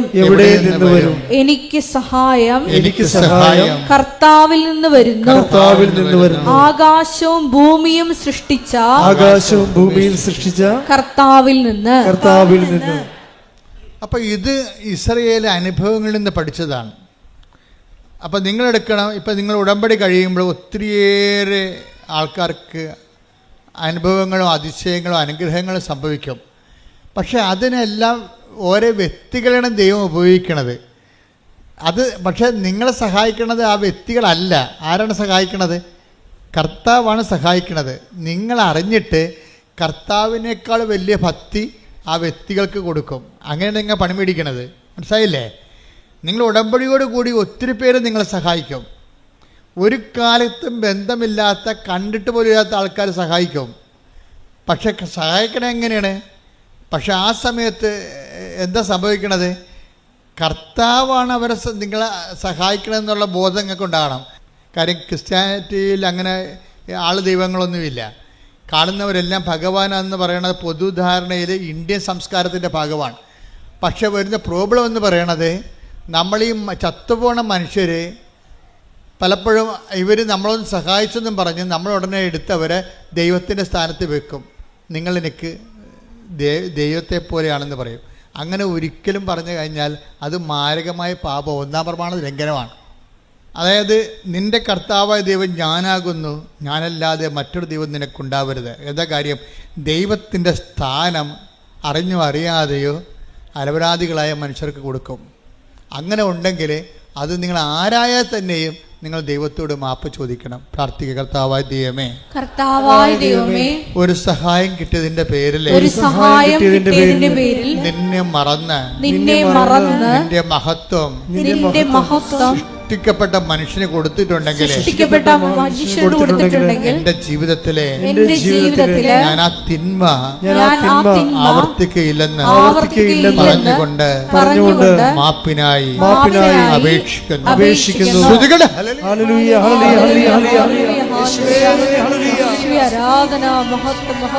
ഇതൊക്കെ നിങ്ങൾക്ക് അനുദപിക്കാനുള്ള അവസരമാണ്. ഉടമ്പടി 2016 15 ആദ്യം തരുമ്പോൾ കർത്താവിൻ്റെ ഉടമ്പടിയുടെ അടിസ്ഥാന വചനം എന്തായിരുന്നു അറിയാവോ? എന്താണ്? അനുതപിച്ചാൽ നീ അനുഗ്രഹം പ്രാപിക്കും. യെശയ്യാ 1:19. അനുസരിക്കാൻ സന്നദ്ധരെങ്കിൽ. ആദ്യത്തെ ഒരു പാപം ചെയ്തവരായിരിക്കാം നമ്മൾ, പക്ഷെ നമുക്ക് അനുതപിക്കാനുള്ള ഇതുപോലുള്ള അവസരങ്ങളുണ്ട്. പക്ഷെ അത് കൊടുത്താൽ മാത്രമേ കിട്ടത്തുള്ളൂ. ഹെബ്രായർ 12:17. പിന്നീട് അവകാശം പ്രാപിക്കാൻ ആഗ്രഹിച്ചപ്പോൾ. പിന്നീട് അവകാശം പ്രാപിക്കാൻ ആഗ്രഹിച്ചപ്പോൾ ആളുടെ കാര്യമാണ്, ഏശാവിന്റെ കാര്യമാണ്. ഒരു ഗ്ലാസ് പാൽപ്പായസത്തിന് വേണ്ടി കടിഞ്ഞൽ അവകാശം വിറ്റ ഒരു പന്നിയാണ് ആ മനുഷ്യൻ. അവന് പിന്നീട് ബോധമുണ്ടായി. വിശപ്പ് വന്നപ്പോൾ പെട്ടെന്ന് ദൈവത്തെ മറന്നു പോയെങ്കിലും വിശപ്പ് കഴിഞ്ഞപ്പോൾ 2 ഏമ്പക്കം വിട്ട് കഴിഞ്ഞപ്പോൾ പുള്ളിക്ക് ബോധം വന്നു. പക്ഷെ അങ്ങനെ ബോധം വന്നിട്ട് കാര്യമില്ല. പിന്നീട് പുള്ളി കരഞ്ഞ്. പക്ഷേ പിന്നീട് അവകാശം പ്രാപിക്കാൻ അവൻ ആഗ്രഹിച്ചു. എന്താ പക്ഷെ വചനം എന്താ പറയണത്? അവൻ തിരസ്കരിക്കപ്പെട്ടുവെന്ന് നിങ്ങൾക്കറിയാമല്ലോ. കണ്ണീരോടെ അവൻ അത് ആഗ്രഹിച്ചെങ്കിലും അനുദപിക്കാൻ അവൻ അവസരം ലഭിച്ചില്ല. That's a point. എന്ന് പറഞ്ഞ കണ്ണീരോടെ അവനത് അനുതാപം ആഗ്രഹിച്ചെങ്കിലും അവകാശം ആഗ്രഹിച്ചെങ്കിലും അനുതപിക്കുവാൻ അവന് അവസരം കിട്ടിയില്ല. അപ്പൊ അനുതപിക്കാനുള്ളത് ഒരു അവസരമാണ്. നിങ്ങൾക്ക് ദൈവം ഓരോ അവസരങ്ങൾ തരും. എന്നിട്ട് ആൾക്കാരെന്ത് ചെയ്യും? നാളെ എന്ന് പറഞ്ഞ് മാറ്റിവെക്കും. നാളെ ശരിയാക്കാം. ഞാനിപ്പോൾ തിന്മയിൽ ജീവിക്കുകയാണ്, നാളെ ശരിയാക്കാമെന്ന് പറയും. അത് പ്രഭാഷകൻ എന്താ പറയുന്നത്? 7 നാളെ എന്ന് മാറ്റിവെക്കരുത്. Take the word of God. ശ്രദ്ധിക്കട്ടെ. ഹല്ലേലൂയ, ഹല്ലേലൂയ, ഹല്ലേലൂയ, ഹല്ലേലൂയ, ഹല്ലേലൂയ. യേശുവേ നന്ദി. ഹല്ലേലൂയ, സ്തോത്രം. ഹല്ലേലൂയ. യേശുവേ നന്ദി. ഹല്ലേലൂയ. പ്രഭാഷകൻ 5:7. 5:7. കർത്താവിങ്കിലേക്ക് തിരിയാൻ വൈകരുത്. നാളെ എന്ന് നീട്ടിവയ്ക്കുകയുമരുത്. അവിടുത്തെ ക്രോധം അവിചാരിതമായി ഉണരുകയും ആ ശിക്ഷയിൽ നീ നശിക്കുകയും ചെയ്യും. കർത്താവിൻ്റെ തിരിയാൻ, ദൈവത്തിലേക്ക് തിരിയാൻ ചില ആൾക്കാരില്ല, പത്രം കൊണ്ടുപോയി അലമാരിയുടെ മോളിൽ വെച്ചിട്ട് കറങ്ങി നടക്കും. അവിടെ ചെന്നപ്പോൾ അച്ഛനെ കണ്ടില്ല. കുമ്പസാരം ഞങ്ങളുടെ നാട്ടിൽ കുമ്പസാരം, ഞങ്ങളുടെ ഇടവക കുമ്പസാരം 1-ാം ഞായറാഴ്ചയും ശനിയാഴ്ചയും 3-ാം ശനിയാഴ്ചയുമാണ്. ഇങ്ങനെയൊക്കെ ഉടായ്പ പറഞ്ഞു നടക്കും. അപ്പോൾ ഇന്ന് കഴിഞ്ഞ ദിവസം ഒരു ചെടുത്ത് പറഞ്ഞേ, ഞങ്ങളുടെ ഇടവകയിലെ അച്ഛന് കുമ്പസാരത്തിന് ഇരിക്കണത് മുഴുവനും 1-3 പക്ഷേ ഞാൻ എൻ്റെ മക്കളും കൂടി വിളിച്ചുകൊണ്ട് അച്ഛൻ്റെ അടുത്ത് ചെന്ന് പറഞ്ഞു, അച്ഛൻ എനിക്ക് കുമ്പസാരിക്കണം, എനിക്ക് മക്കൾക്ക് കുമ്പസാരിക്കണം. അപ്പം പിന്നെ ഇപ്പം ഞങ്ങൾ ആഴ്ച കുമ്പസാരിക്കും. കണ്ട, അത് എന്ത് തീഷ്ണതയാണ്. അത് വരുമ്പോൾ കത്തോലിക്കൽ ശ്രദ്ധിക്കുക, മറ്റു സഭക്കാർ അവരുടെ സഭയിലുള്ള വിശുദ്ധീകരണ നടപടികൾ സ്വീകരിക്കുക. പക്ഷേ ഒന്നും മാറ്റി വെക്കരുത്. നിങ്ങളുടെ അലംഭാവം കൊണ്ട്, നിങ്ങളെ പള്ളിയുടെ മുതുകത്ത് പഴിചാരിക്കൊണ്ട് നിങ്ങളുടെ സ്കൂട്ടാകണതാണ്. ദൈവത്തിനറിയാമത് ഇവിടെ അയപ്പാണെന്ന്. അപ്പം അത് ദൈവത്തിരുസന്നിധിയിൽ നിൽക്കുമ്പോൾ മനുഷ്യൻ്റെ മുമ്പിൽ ഈ മറച്ച് കളിയും ഒളിച്ചു കളിയും നടക്കും. ദൈവത്തിരുസന്നിധിയിൽ ഒരു നടക്കണില്ല. നിങ്ങളെ ഒരു തീരുമാനം എടുക്കുമ്പോൾ തന്നെ ഇന്നത് കൊണ്ടാണ് തീരുമാനിക്കണം ദൈവത്തിന് അറിയാൻ പറ്റും. അപ്പോൾ നിങ്ങൾ മനുഷ്യന്മാരുടെ പെരുമാറുന്ന പോലെ ദൈവത്തിൻ്റെ അടുത്ത് പെരുമാറി പണി മേടിക്കരുതെന്നാണ് ഞാൻ പറഞ്ഞതിൻ്റെ അർത്ഥം. ശ്രുതിക്കട്ടെ. ഹല്ലേലൂയ, ഹല്ലേലൂയ, ഹല്ലേലൂയ, ഹല്ലേലൂയ, ഹല്ലേലൂയ. അനുദപിക്കാനുള്ള അവസരങ്ങൾ നഷ്ടപ്പെടുത്താതിരിക്കുവാൻ ആരാധനയിലൂടെ അവസരമാണ്. അല്പമെങ്കിലും അനുതാപം ചെയ്തു പോയ കാര്യങ്ങളെക്കുറിച്ച് മനസ്സിൽ തോന്നിയാൽ അതിൻ്റെ അർത്ഥം പരിശുദ്ധാത്മാവ് നിങ്ങളിൽ വസിക്കാൻ തുടങ്ങിയെന്നതിൻ്റെ അർത്ഥം. അത് മനസ്സിലാക്കണം. അല്ലാതെ എനിക്ക് പാപത്തെ, നിങ്ങൾ പറഞ്ഞാൽ എനിക്ക് പാപത്തെക്കുറിച്ച് ദുഃഖം തോന്നിയെന്ന് അല്ല സംഭവിക്കണത്. അല്പമെങ്കിലും നിങ്ങൾ ചെയ്തു പോയതിനെ കുറിച്ചൊരു മനസ്താപം നിങ്ങളുടെ മനസ്സിൽ തോന്നിയാൽ അതിൻ്റെ അർത്ഥം സഹായകനായ പരിശുദ്ധാത്മാവ് ഓൾറെഡി അവൻ്റെ ജോലി തുടങ്ങിയെന്നാണ്. അപ്പോൾ നിങ്ങളെന്ത് ചെയ്യണം? അതിനോട് സഹകരിക്കണം. അല്ല, നിങ്ങളെ ആൾക്കാർക്ക് അനുതാപമൊക്കെ ഉണ്ടാകും. പക്ഷേ എന്താ സംഭവിച്ചു കഴിഞ്ഞാൽ ആൾക്കാരത് സ്വാഭാവികമായിട്ട് വചനം കേട്ടപ്പോൾ എന്തോ ഉണ്ടായതാണെന്ന് തോന്നുന്നു. അങ്ങനെയല്ല, ദൈവത്തിൻ്റെ ആത്മാവും നിങ്ങളിൽ പ്രവർത്തിക്കാൻ തുടങ്ങിയിരിക്കുന്നു. പ്രാർത്ഥിക്കുക, കർത്താവേ, ഇപ്പോൾ എനിക്ക് തോന്നിയ അനുതാപത്തിന്റെ മേൽ ദൈവിക നടപടി ആരംഭിച്ചതായി, ആത്മാവിന്റെ പ്രവർത്തനങ്ങൾ തുടങ്ങിയതായി ഞാൻ മനസ്സിലാക്കുന്നു. ആത്മാവിന്റെ കൃപയിലും അഭിഷേകത്തിലും നിലനിൽക്കുവാൻ എന്നെ സഹായിക്കണമേ. ശ്രുതികടേ.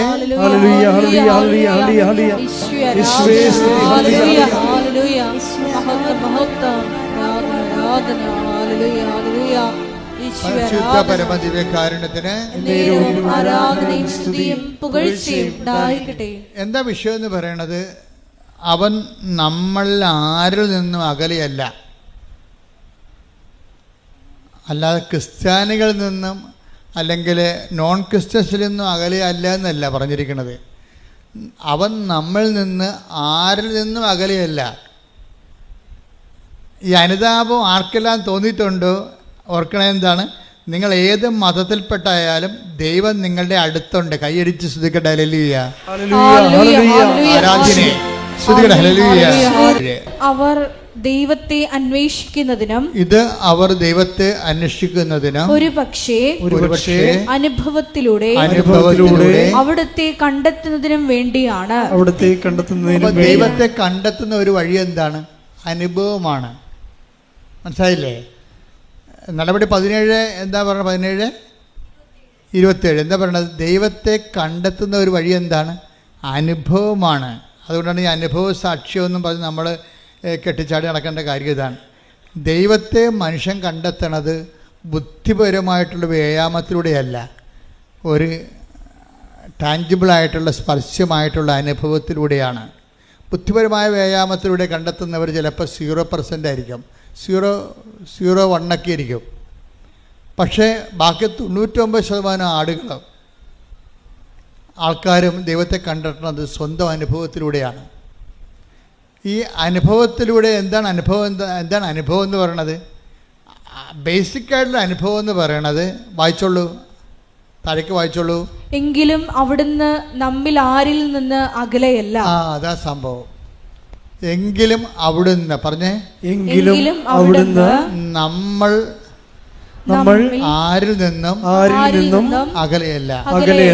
അപ്പൊ ഇതാണ് ബേസിക് ഗോഡ് എക്സ്പീരിയൻസ് എന്ന് പറയണത്. നിങ്ങൾ ഏത് മതത്തിൽപ്പെട്ട ആൾക്കാരായാലും ദൈവം നിങ്ങൾ നിന്ന് അകലെയല്ല എന്ന് ആരിൽ നിന്നും എന്നാണ് പറയണത്. അല്ലാതെ മറ്റ് ഓരോ വിഭാഗമല്ല പറയണത്. നമ്മൾ അത് ഏതൻസിലെ പ്രസംഗമാണ്. ഏതൻസിൽ ചുരുക്കം ചില യഹൂദന്മാരേ ഉള്ളൂ. പൗലോസിൻ്റെ പ്രസംഗമാണിത്. അവിടെയുള്ളതെല്ലാം ഗ്രീക്ക് വിജാതിയരാണ് ഉള്ളത്, യഹൂദന്മാരുടെ ജാതിയിൽപ്പെടാത്തവരാണ്.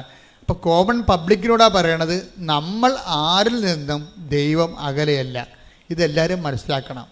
നിങ്ങൾ എന്ത് വിശ്വസിച്ചാലും യഥാർത്ഥ ദൈവം നിങ്ങൾ ആരിൽ നിന്നും അകലെയല്ല. അതുകൊണ്ട് ഇപ്പോഴെന്താ സംഭവം? അകലെ അല്ല എന്ന് വെച്ചാൽ അർത്ഥം എന്താണ്? അടുത്താണെന്നതിന് അർത്ഥം. മനസ്സിലായി? അകലെയല്ലെന്ന് പറഞ്ഞതിൻ്റെ അർത്ഥം എന്താണ്?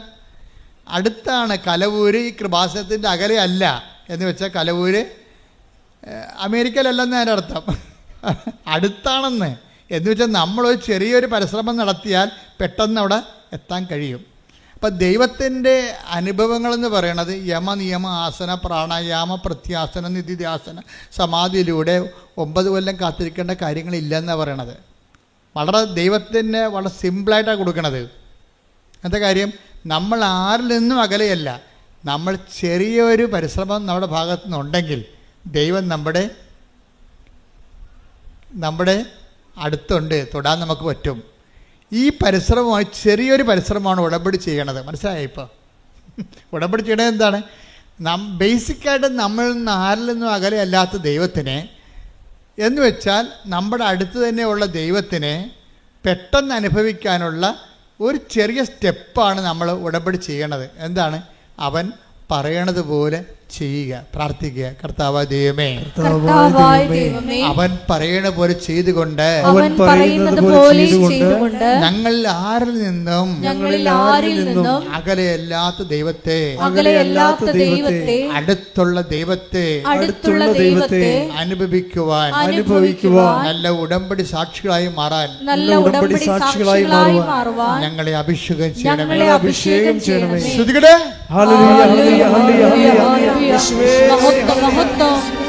ഹെബ്രായർ 12:17 നമ്മൾ വായിച്ചതാണ്. എന്താണ്? അനുദപിക്കാനുള്ള അവസരം ഏശാവിന് ദൈവം കൊടുത്തില്ല. കാര്യം ചില ആൾക്കാർക്ക് അനുദപിക്കാനുള്ള അവസരം കൊടുക്കത്തില്ല. എന്താ കാര്യം? ദൈവം അവസരം തന്നാൽ മാത്രമേ അനുതാപം തോന്നത്തുള്ളൂ. ഏശാവിന് അനുതാപത്തിന് അവസരം കൊടുത്തില്ല, അയാൾക്ക് ഒന്നും തോന്നിയില്ലെന്നാണ്. എന്തുകൊണ്ടാണെന്ന് വെച്ച് കഴിഞ്ഞാൽ നമ്മൾ വീണ്ടും വീണ്ടും പാപം ചെയ്യുമെന്നും ഇത് ചുമ്മാ ഒരു അഭ്യാസത്തിന് വേണ്ടി IELTS പാസ്സാകാനോ വീട് വിൽക്കാനോ ജപ്തിയിൽ നിന്ന് രക്ഷപ്പെടാൻ വേണ്ടിയുള്ള ഉടമ്പടി പ്രയോഗമാണ്. അല്ലാതെ ജീവിതത്തിൽ ദൈവത്തെ ക്ഷണിക്കാൻ ഉദ്ദേശിക്കുന്നില്ല. അകലെ നിന്നുള്ള ദൈവത്തിൻ്റെ അനുഗ്രഹം അടിച്ചു മാറ്റി വയറ്റിപ്പിഴപ്പിന് ജീവിക്കാനാണെന്ന് ദൈവത്തിന് തോന്നിയാൽ നമുക്ക് അനുതാപം തോന്നത്തില്ല. അവസരമാണിത്, പക്ഷേ നമുക്ക് അനുതാപം തോന്നത്തില്ല, നമുക്കത് ഫീൽ ചെയ്യത്തില്ല. നമുക്ക് ഫീൽ ചെയ്തിട്ടില്ലെങ്കിൽ ആദ്യം ഫീൽ ചെയ്യാൻ ആളാരാണെന്നറിയാവോ? ആദമാണ് ആദ്യത്തെ മനുഷ്യൻ്റെ എന്താണ്? അതിന് ദൈവം അവനോട് ചോദിച്ചു. എന്താ ചോദിച്ചത്? പാപം കഴിഞ്ഞപ്പോൾ ദൈവത്തിൻ്റെ വചനത്തോടാണ് അനുസരണം കാട്ടിയത്. ബേസിക്കായിട്ട് എന്താണ് ആദത്തിൻ്റെ പാപം? ഉടമ്പടി വിരുദ്ധമായ പാപമാണ്. എന്താണ്? അവൻ പറയണ പോലെ ചെയ്യുന്നതാണ് ഉടമ്പടി, അവൻ പറയണ പോലെ ചെയ്യാത്തതാണ് പാപം. ക്ലിയർ അല്ലേ? പാദത്തിൻ്റെ പാപം എന്താണ്? ഉടമ്പടിയുടെ ബ്രേക്ക്മെൻറ്റാണ് വരുന്നത്. അതിൻ്റെ അകത്ത് ദൈവവും മനുഷ്യനും ഉണ്ടായ കാലം മുതലുള്ള നടപടിക്രമം ഉടമ്പടിയാണ്. ചിലപ്പോൾ ഉടമ്പടിയും ദൈവം പറയത്തില്ല, പക്ഷെ പറയണ പോലെ ചെയ്യാൻ പറയും. ആദം പറയണ പോലെ ചെയ്തില്ല, ഉടമ്പടി ബ്രേക്ക് ചെയ്തു. പക്ഷേ ആദത്തിന് എന്ത് പറ്റി? അവസരം കൊടുത്തില്ല. അവസരം കൊടുക്കാഞ്ഞ കാര്യം ആ കക്ഷിയും അവ്വായും ഒക്കെ എല്ലാം ചില മനുഷ്യർ വീണ്ടും വീണ്ടും ഇത് തന്നെ ആവർത്തിക്കുമെന്നുള്ള ദൈവം തോന്നിക്കഴിഞ്ഞാൽ അനുതാപത്തിൻ്റെ അവസരം പോകും. ഇതൊരു നിസ്സാര കാര്യമല്ല.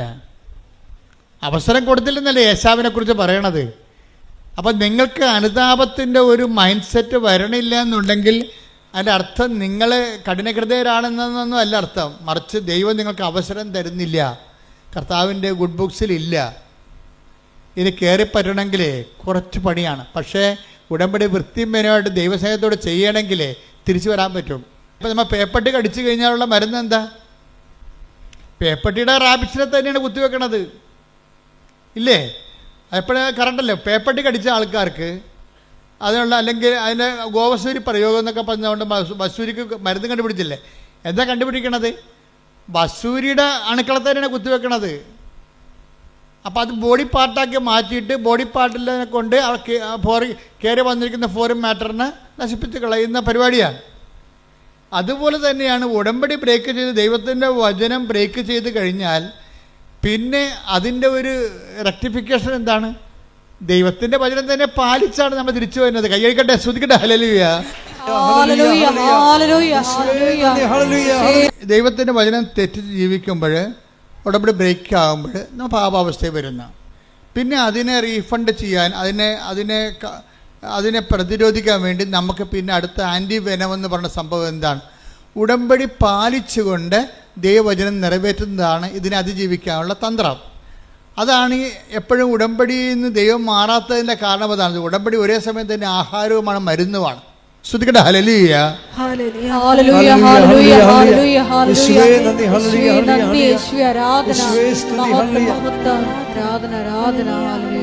പരിശുദ്ധ പരമ ദിവ്യകാരുണ്യത്തിന് പക്ഷെ ഒരു പ്രശ്നം എന്ന് പറഞ്ഞാലേ, ചില ആൾക്കാരോട് ഉടമ്പടി എടുത്താൽ തന്നെയും ദൈവം അത് അക്സെപ്റ്റ് ചെയ്യത്തില്ല, ആക്ടിവേറ്റ് ആക്കത്തില്ല. ഇല്ലേ, ആക്ടിവേറ്റ് ആകത്തില്ല.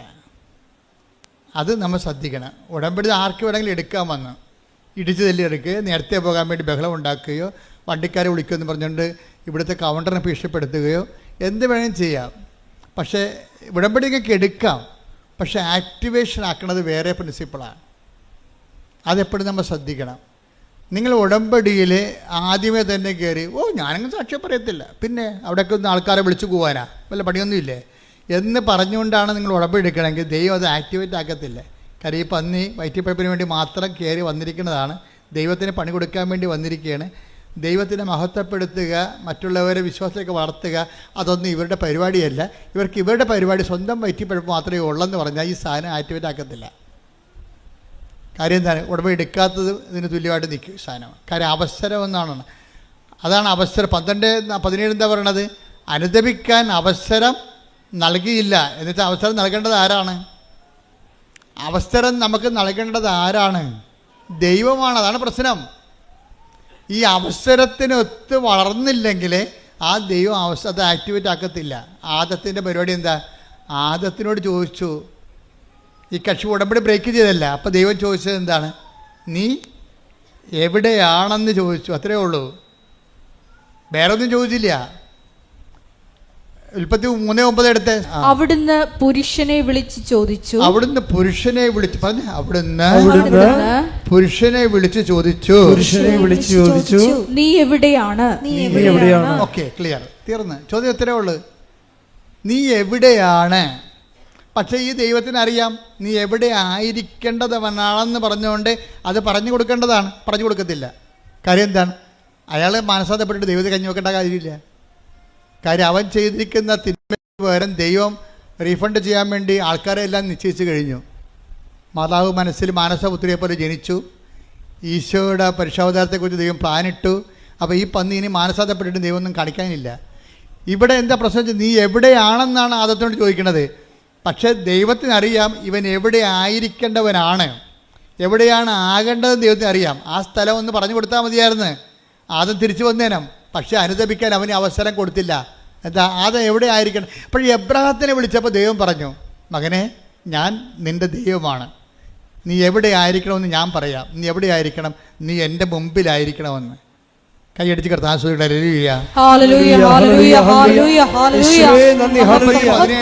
ഉൽപ്പത്തി 17:1 അബ്രാമിന് 99 വയസ്സായപ്പോൾ കർത്താവ് പ്രത്യക്ഷപ്പെട്ട് അവനോട് അരുളി ചെയ്തു, സർവശക്തനായ ദൈവമാണ് ഞാൻ,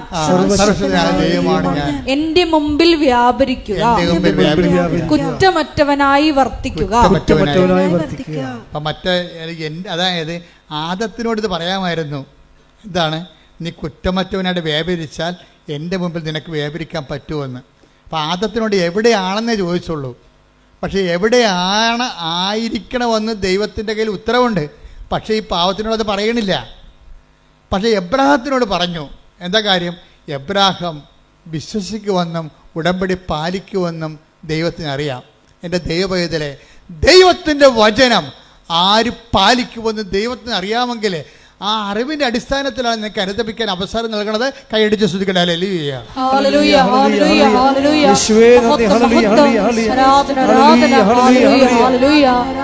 12:17 പറയുന്ന യേശാവിന് അനുദപിക്കാൻ അവസരം കൊടുത്തില്ല എന്ന് പറയുന്ന ദൈവ നിലപാട് തന്നെയാണ് ആദത്തിനോട് കാണിച്ചിരിക്കുന്നത്. എന്താണ്? അവന് അനുദപിക്കാൻ അവസരം കൊടുത്തില്ല. അതെന്താ പ്രശ്നം എന്ന് വെച്ച് കഴിഞ്ഞാൽ, ഒരു മനുഷ്യൻ അനുദപിക്കാനുള്ള അവസരം കിട്ടിയാൽ ഉടനെ ഈ ഇൻസ്റ്റേഷൻ നടക്കും. അനുതാപത്തിന് അങ്ങനെ ഒരു ഗുണമുണ്ട്. അവൻ, അതായത് നമ്മൾ കൃപയിൽ എവിടെയായിരുന്നു. ബൈബിള് അവസാനിക്കുമ്പോൾ ചോദിക്കേണ്ട ചോദ്യമുണ്ട്, നീ എവിടെയായിരുന്നെന്ന് ചിന്തിക്കുക, ആ സ്ഥാനത്തേക്ക് നീ തിരിച്ചു വരിക. Take the bed of God. ശ്രദ്ധിക്കട്ടെ. ഹല്ലേലൂയ, ഹല്ലേലൂയ, ഹല്ലേലൂയ, ഹല്ലേലൂയ. വെളിപാട് 2:4-5. വെളിപാട് 2:4 എങ്കിലും നിനക്കെതിരെ എനിക്കൊന്ന് പറയാനുണ്ട്. ആരോടാ ഈ പറയണത്? ഏത് സഭയോടാ പറയണത്? എഫേസോസിലെ സഭയ്ക്ക് എഴുതുന്നതാണ് ഈ വെളിപാട്. എങ്കിലും നിനക്കെതിരെ എനിക്കൊന്ന് പറയാനുണ്ട്. എന്ന് പറഞ്ഞു എങ്കിലും നിനക്കെതിരെ എനിക്കൊന്ന് പറയാനുണ്ട്. നിനക്ക് ആദ്യമുണ്ടായിരുന്ന സ്നേഹം നീ കൈവിടിഞ്ഞു. അതിനാൽ നീ ഏതവസ്ഥയിൽ നിന്നാണ് അധംപതിച്ചതെന്ന് ചിന്തിക്കുക. അനുദപിച്ച് ആദ്യത്തെ പ്രവൃത്തികൾ ചെയ്യുക. അനുതാപത്തിന്റെ ഒരു പ്രശ്നം അതാണ് വെച്ചാൽ, അനുതാപം അത്ഭുതകരമായ ഫലമാണ്. നിന്റെ പഴയ കൃപയിലേക്ക് നിന്നെ തിരിച്ചു കൊണ്ടുവരും. കൈയടിച്ച് ശ്രുതിക്കട്ടെ. ഹല്ലേലൂയ, ഹല്ലേലൂയ, ഹല്ലേലൂയ, ഹല്ലേലൂയ.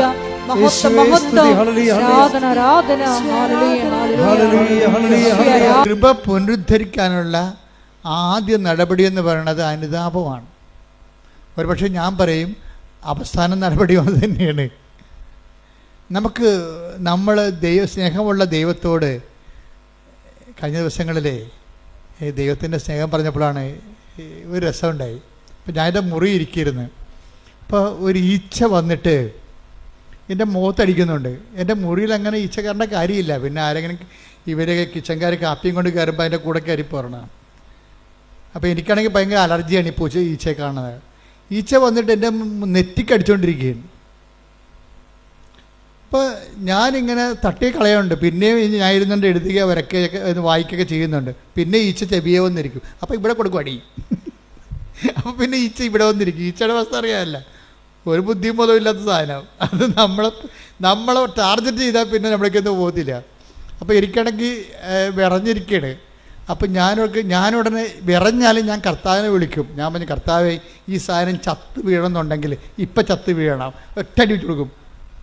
എൻ്റെ നെറ്റിക്ക് വന്നിരിക്കുമ്പോൾ ഞാൻ കർത്താവിനോട് പറയണതാണ്. ഇപ്പം കർത്താവിടെ ഇരിപ്പുണ്ടല്ല. ഇപ്പോൾ മേമ്പൊടി ഈ ആൾക്കാരിങ്ങനെ കൊച്ചു കഥ പറഞ്ഞ പോലെ പറയുകയല്ല, ഉള്ള സത്യമേ പറയത്തുള്ളൂ. അതായത് ഞാൻ എൻ്റെ നെറ്റിക്ക് വന്നിരുന്നപ്പോൾ ഞാൻ പറഞ്ഞു, കർത്താവേ ഞാൻ എന്നെ അടിക്കാൻ പോവുകയാണ്, ഇത് ചത്ത് വീഴണത് ആണ് നിൻ്റെ തിരുമനസ്സെങ്കിൽ ഇപ്പം ചത്ത് വീഴണമെന്ന് പറയും. ഞാൻ ഒറ്റടി വെച്ച് കൊടുത്ത് എൻ്റെ കണ്ണട 2 കഷ്ണമായിപ്പോയി. എന്തിപ്പോൾ അറിയാനാണ്. ഞാനും മനോജും ഡ്രൈവറും കൂടി ഉടനെ കണ്ണടയും പിടിച്ച് അത് ഉണ്ടാക്കിയ സ്ഥലത്തേക്ക് പോയി. ചേർത്തല വാങ്ങിച്ച സ്ഥലത്തേക്ക്. ഞാൻ 2 കഷ്ണമായി പോയി നിങ്ങൾ തന്ന കണ്ണട. ഞാൻ അടിച്ചതാണെന്നുള്ളതാണ് സത്യമാണ്. ഞാൻ അവരോട് മറച്ചൊന്നും വെച്ചില്ല. പക്ഷേ ഈ കണ്ണട എന്തെങ്കിലും ചെയ്യാൻ പറ്റുമോ, അതോ വേറെ കണ്ണട വാങ്ങിക്കണമെന്ന് ചോദിച്ചപ്പോൾ അവർ പറയണത് ഇത് ഞങ്ങളുടെ കണ്ണട അല്ലെന്ന്. അപ്പോൾ എനിക്ക് ഭയങ്കര ഡൗട്ടാണ്, ഇതെന്ത് പരിപാടി. എനിക്കാണെങ്കിൽ കുറേ ദിവസമായിട്ട് കണ്ണ് കഴക്കുകയൊക്കെ ചെയ്യുന്നുണ്ട്. ഇത് ഈ കണ്ണട വെച്ചിട്ടും എനിക്ക് കണ്ണ് കാണാനൊന്നും പറ്റണില്ല. ഞാൻ അലസത്തേനോട് ചോദിക്കുകയായിരുന്നു ഒരു ദിവസം, അച്ഛൻ എന്താ 2 കണ്ണടയും വെച്ചുകൊണ്ടിരിക്കണമെന്ന്. അതാണ് അലസത്തിന്. അതേ പോകുമ്പോൾ ഞാൻ 2 കണ്ണടയും വെച്ചുകൊണ്ടിരിക്കുകയാണ്. എന്താ കാര്യം, ഒരു കണ്ണട ഓൺലൈനിൽ വരുത്തിച്ച് ഒരു ഈ റീഡിങ് ക്ലാസ്, ഈ ക്ലാസ്സിൻ്റെ കൂടെ വേറൊരു റീഡിങ് ക്ലാസ് കൂടി വെച്ചിട്ട് പോലും അക്ഷരങ്ങൾ ഡബിളായിട്ട് കാണുന്നു. എന്നാലും വേറെ മാർഗ്ഗമൊന്നുമില്ല, കാശ് കൊടുത്ത് മേടിച്ചതല്ലേ, ഇത്രയും നാളല്ലേ അയാൾ മേടിച്ചിട്ട്. ഇനി ഇത് നമ്മൾ പെട്ടെന്ന് വേറെ മേടിക്കുമ്പോൾ ധാരാളിത്തമായി പോകത്തില്ലേ. അതുകൊണ്ട് കണ്ണ് കഴിച്ചെങ്കിലും ഞാൻ കരു അടിച്ചെങ്കിലും ഇങ്ങനെ സഹിച്ചിരിക്കുമ്പോഴാണ് ഈച്ച വരുന്നത്. കൊടുത്തനടി 2 കഷ്ണം. അപ്പോൾ അവർ പറഞ്ഞു, അച്ഛ ഇത് ഞങ്ങൾ തന്ന കണ്ണടയാണിത്, പക്ഷേ 6 കൊല്ലം മുമ്പ് തന്നതാണ്. അച്ഛൻ 4 മാസം മുമ്പ് ഒരു കണ്ണട ഇവിടുന്ന് വാങ്ങിച്ചിട്ടുണ്ട്. അത് ശരിയാ, അതാണ് ഇതെന്ന് പറഞ്ഞ് ഞാൻ വെച്ചോണ്ട് നടക്കണത്. രതീഷ് പറ്റിച്ച പണിയാണ്. ഞാൻ അമേരിക്കയെ ധ്യാനിപ്പിക്കാൻ പോയപ്പോൾ രതീഷ് ഒരു കണ്ണട എടുത്ത് എൻ്റെ ബാഗിൽ വെച്ച് തന്ന്. അതുകൊണ്ട് ഞാൻ അവിടെ കൊണ്ട് നിർത്തിയപ്പോൾ എൻ്റെ കണ്ണൊക്കെ കഴക്കുന്നുണ്ട്. തിരിച്ചത് തന്നെ കൊണ്ടു. എനിക്കറിയാൻ പാടില്ല. ഞാനൊരു ഇത് തന്നെ എനിക്ക് നമ്മൾ വാങ്ങിച്ച കണ്ണടയെന്ന് പറഞ്ഞ് നടക്കുകയാണ്. അപ്പോൾ അതുകൊണ്ട് തിരിച്ചു വന്നപ്പോൾ അത് വെച്ചിട്ട് നടക്കുകയാണ്. കണ്ണാണെങ്കിൽ കണ്ണ് കാഴ്ച പോവുകയും ചെയ്തുകൊണ്ടിരിക്കുകയാണ്.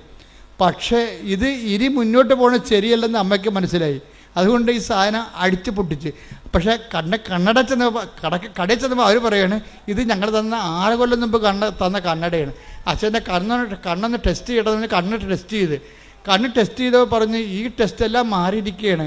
അച്ഛൻ്റെത് കണ്ണിൻ്റെ പവർ കൂടിയിട്ടുണ്ട്. ഇത് 6 കൊല്ലം മുമ്പുള്ള പവറാണിത്. അവിടെ ഒരു രജിസ്റ്റർ ഉണ്ട്. ഇപ്പോഴത്തെ വേറെയാണ്. ഇപ്പോഴത്തെ കണ്ണടയ്ക്കുള്ള ടെസ്റ്റ് അച്ഛൻ 4 മാസം മുമ്പ് നടത്തിയതിൻ്റെ കണ്ണട തന്നിട്ടുണ്ട്. അതിവിടെ ഉണ്ട് നോക്കാൻ പറഞ്ഞ്. ഇവിടെ ഒന്ന് നോക്കിയപ്പോൾ ഉണ്ട്, സ്റ്റോറിൽ അത് ഇരിപ്പുണ്ട്. ആ പുതിയ കണ്ണട മേടിച്ചിട്ട് സ്റ്റോറിൽ ഇരിപ്പുണ്ട്. പഴയ കണ്ണടയെ വെച്ച് കണ്ണും കടച്ച് നടക്കുകയാണ് ഞാൻ. അതുകൊണ്ട് തന്നെ ഈച്ച അല്ലാതെ മാതാവ് ഒരു പണി ചെയ്തിരിക്കണത് എന്താണ്, ഞാൻ കണ്ണട മാറ്റുകയെന്ന് അമ്മയ്ക്കറിയാം. കാരണം കാശ് കൊടുത്ത് മേടിച്ച സാധനം മാറ്റുകയില്ല. അതുകൊണ്ട് ഈ സാധനം തല്ലിപ്പൊട്ടിച്ചാൽ മാത്രമേ ആ പഴയ കണ്ണെടുത്ത് വെക്കത്തുള്ളൂ, കണ്ണട അന്വേഷിക്കത്തുള്ളൂ. നോക്കിയേ, ദൈവം എന്തുമാത്രമാണ് മനുഷ്യനെ സ്നേഹിക്കണത്.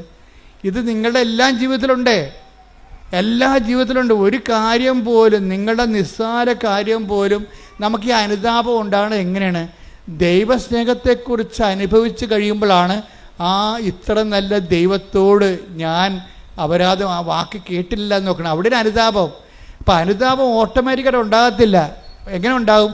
ദൈവസ്നേഹം കൂടണം. ഒന്ന് പ്രാർത്ഥിച്ചേ, കർത്താവായ ദൈവമേ, എനിക്ക് അനുതാപം ഉണ്ടാകാൻ ആവശ്യമായ ദൈവസ്നേഹത്താൽ എന്നെ അഭിഷേകം ചെയ്യണമേ. ദൈവസ്നേഹത്താൽ എന്നെ അഭിഷേകം ചെയ്യണമേ. ശ്രുതികട ഹല്ലേലൂയ.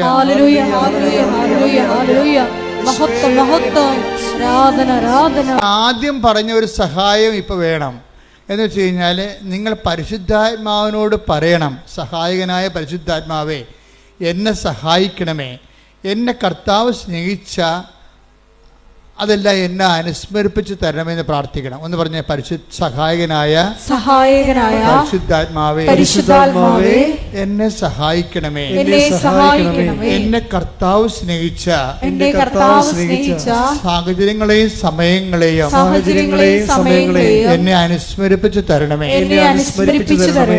അപ്പൊ അത് ഇന്ന ജാതി എന്നൊന്നുമില്ല, ആരെ വേണമെങ്കിലും ദൈവം സഹായിക്കും.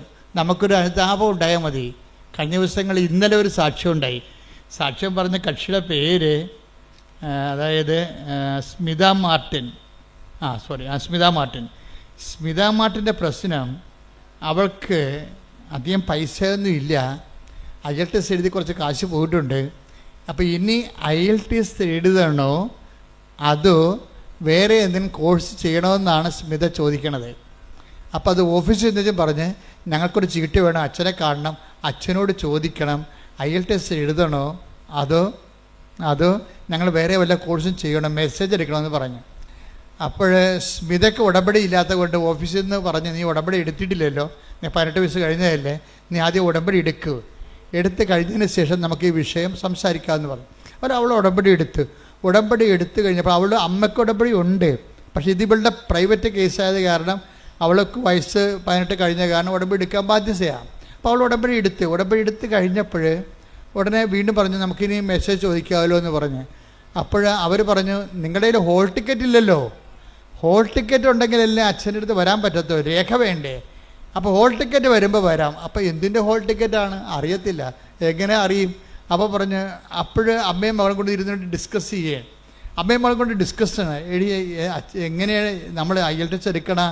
അപ്പോൾ അവൾ പറഞ്ഞ് അമ്മ പറയണം ഞാൻ എടുത്തോളാം, കാര്യം കാശ് കുറേ ചിലവാകും, 10-35,000 രൂപ ചിലവാകും. അപ്പോൾ അമ്മ പറയും ഇനിയും കാശ് കളയാൻ ഞാൻ കുടുംബത്തിലുണ്ട്. അപ്പോൾ അമ്മ പറയാൻ ഞാൻ എടുക്കത്തില്ല, അപ്പനോട് ചോദിക്കണ്ടേ.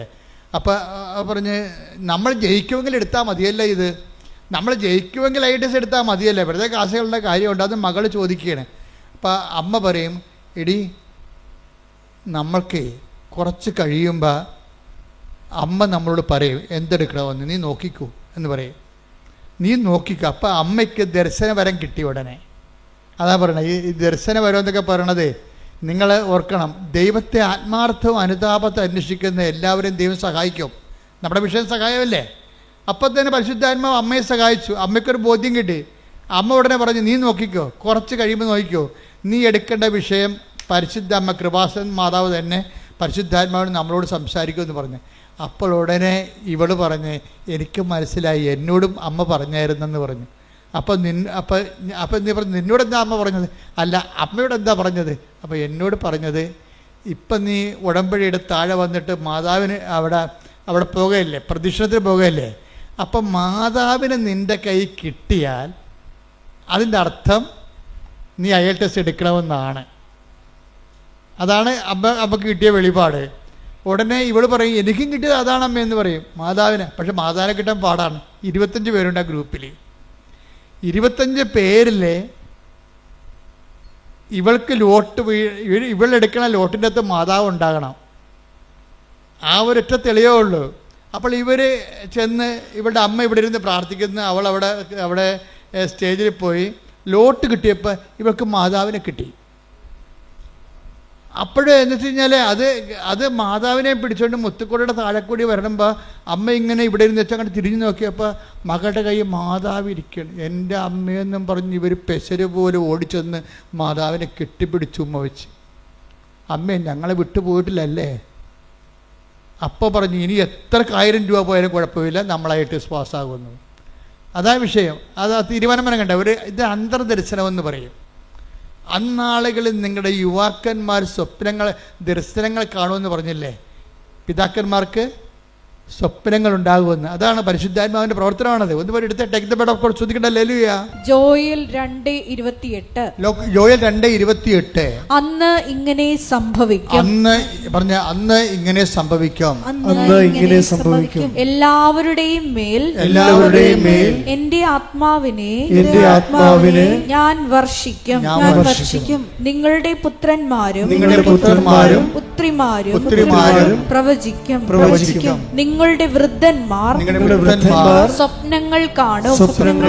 യുവാക്കൾക്ക് ദർശനങ്ങൾ ഉണ്ടാകും. അപ്പൊ ഇതെന്ന് പറയുന്നത് സഹായമാണ്. നമ്മുടെ സബ്ജക്റ്റ് സഹായമല്ലേ? അപ്പോൾ ഒരു കൺഫ്യൂഷൻ വന്നപ്പോൾ ദൈവം നമ്മളെ സഹായിക്കുകയാണ്. അപ്പം സഹായിക്കണം. ഉടമ്പടിയിലാണെങ്കിലുണ്ടല്ലോ സഹായം പെട്ടെന്നാണ് കിട്ടണത്. എന്താ കാര്യം? അപ്പം അമ്മയ്ക്കും മകൾക്കും ഒരേ സമയം തന്നെ ദർശനം കൊടുത്തു. ഞാനാണ് നിങ്ങളുടെ കയ്യിൽ വരണമെന്നുണ്ടെങ്കിൽ ഈ കാര്യത്തിൽ നിങ്ങളുടെ തീരുമാനം കറക്റ്റായിരിക്കുമെന്ന്. പക്ഷേ ഇവൾ തോറ്റുപോകും IELTS എഴുതി. അപ്പോൾ ഇവർക്ക് അപ്പനും മകൾക്കും അമ്മയ്ക്കും എല്ലാം സങ്കടം. പക്ഷേ അപ്പം പറയും നോ, അമ്മ പറഞ്ഞിട്ടല്ലേ നമ്മൾ IELTS എടുത്തത്. അപ്പം നിങ്ങളിങ്ങനെ വിശ്വാസിച്ച് നിൽക്കണ കാണുമ്പോൾ ഒരാൾ വന്ന് ചോദിക്കും എന്താ സങ്കടം ഇങ്ങനെ IELTS തോറ്റു എന്ന് പറയാം. തോറ്റു എന്ന് പറയുമ്പോൾ അത് റീവാലുവേഷൻ കൊടുത്താൽ പോരെ. അപ്പോൾ റീവാലുവേഷൻ ഉണ്ടാകും കൊടുക്കുക. അതിവർക്ക് അറിയത്തില്ല.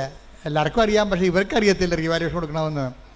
റീവാലുവേഷൻ കൊടുക്കണമെങ്കിൽ പിന്നെ അത്രയും കാശ് തന്നെ അടക്കണം. അത്രയും അടക്ക് വീണ്ടും നമ്മൾ ഇപ്പോൾ ഈ പേപ്പർ അല്ലെങ്കിൽ സൈറ്റ് നോക്കാൻ കൊടുക്കണം. അപ്പോൾ അത്രയും പൈസ അടച്ചിട്ട് അപ്പം പറയും കുഴപ്പമില്ല, മാതാവാണല്ലേ നമ്മളോട് IELTS എടുക്കാൻ പറഞ്ഞത്, അതുകൊണ്ട് റീവാലുവേഷൻ കൊടുക്കുമ്പോൾ ഇപ്പം നീ എഴുതിയപ്പോൾ തോക്കുമെന്ന് ഉറപ്പല്ലേ? എഴുതിയപ്പോൾ തോറ്റു. ഇനി നീ റീവാലുവേഷൻ ജയിക്കുകയാണെങ്കിൽ അതിൻ്റെ അർത്ഥം എന്താണ്? Not by merit but by grace. അതിൻ്റെ കഴിവല്ല, അമ്മയുടെ കൃപയാണെന്ന്. അതുപോലെ റീവാലുവേഷൻ കൊടുത്തു കഴിഞ്ഞപ്പോഴുണ്ട് അവൾ ജയിച്ച്. അപ്പോൾ ഇതൊരു സ്റ്റോറിയാണ് ശരിക്കും പറഞ്ഞാൽ. അതായത് ഓരോ ഉടമ്പടിയും ഓരോ ദൈവാനുഭവത്തിൻ്റെ സുവിശേഷമാണ് എല്ലാം. പക്ഷേ ഇത് ഫോളോ ചെയ്യുമ്പോൾ നമ്മളെപ്പോഴും ശ്രദ്ധിക്കേണ്ടത് ഒരു ഇൻറ്റേരിയം പീരീഡിന് വേണ്ടിയുള്ള ഒരു അഡ്ജസ്റ്റ്മെൻ്റായിട്ട് ദൈവവുമായിട്ട് നിങ്ങൾ നീങ്ങിയാൽ ഇതുപോലെയുള്ള വലിയ കാര്യങ്ങൾ ദൈവമായിട്ട് നിങ്ങളവിടെ ചെയ്യത്തില്ല. ഇതിപ്പോൾ ദർശനങ്ങളിലേക്ക് പോവില്ല, അവർ പ്രവചനങ്ങളിലേക്കും ദർശനങ്ങളിലേക്കും പോകണില്ല. എന്തായാലും വലിയ കാര്യങ്ങളാണ്. ഇതിന് വലിയ കാര്യങ്ങളെന്നാണ് പറയണത്.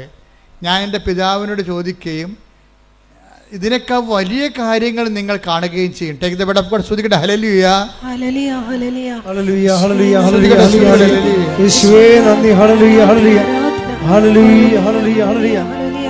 യോഹന്നാൻ 1:50. യോഹന്നാൻ 1:50. യേശു പറഞ്ഞു അത്തിമരത്തിന്റെ ചുവട്ടിൽ നിന്നെ കണ്ടു എന്ന് ഞാൻ പറഞ്ഞതുകൊണ്ട് നീ എന്നിൽ വിശ്വസിക്കുന്നു. അല്ലേ? എന്നാൽ ഇതിനേക്കാൾ വലിയ കാര്യങ്ങൾ നീ കാണും. Praise the Lord.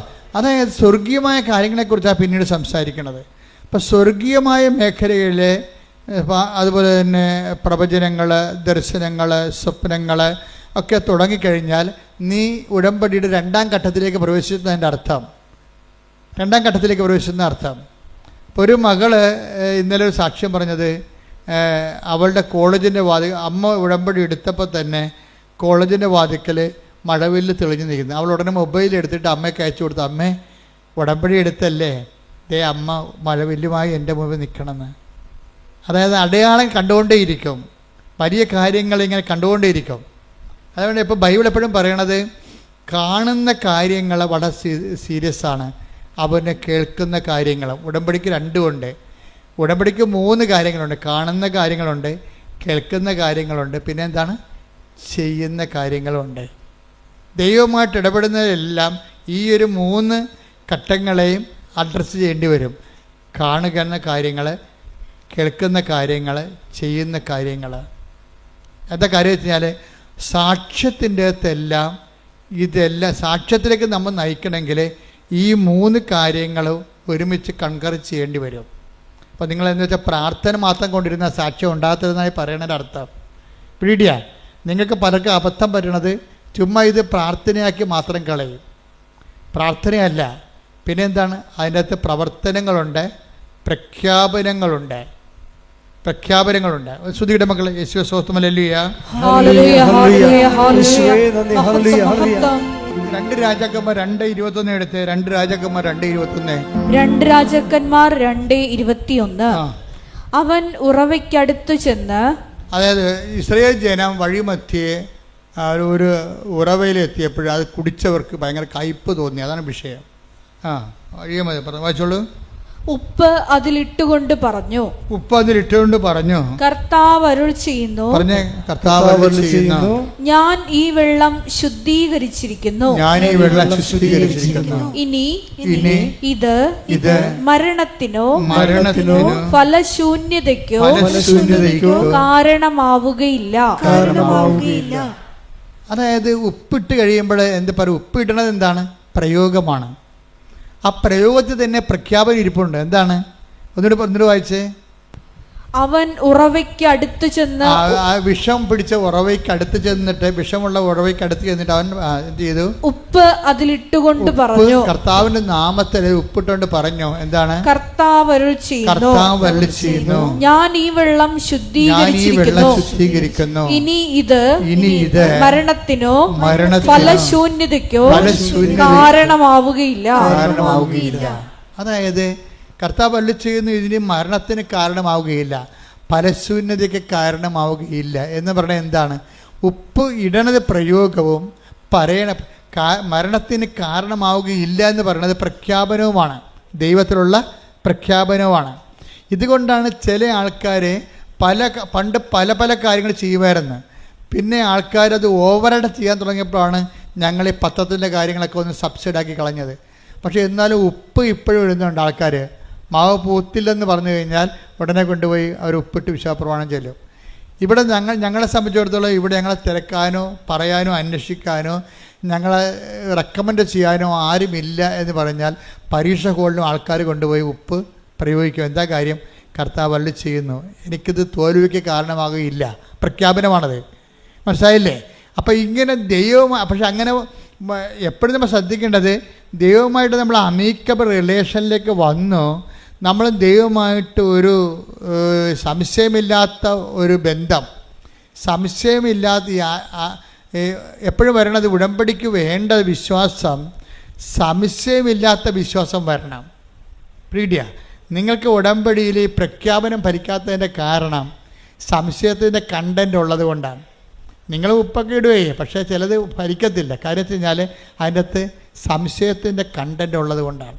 അപ്പം അത് നിങ്ങളെപ്പോഴും ചെയ്യേണ്ട കാര്യം വെച്ചാൽ ഈ സംശയം നീക്കാൻ വേണ്ടി പ്രത്യേകം ആന്തരിക അഭിഷേകം, അനോയിൻറ്റഡ് ഫെയ്ത്ത് എന്ന് പറഞ്ഞൊരു ഫെയ്ത്തുണ്ട്.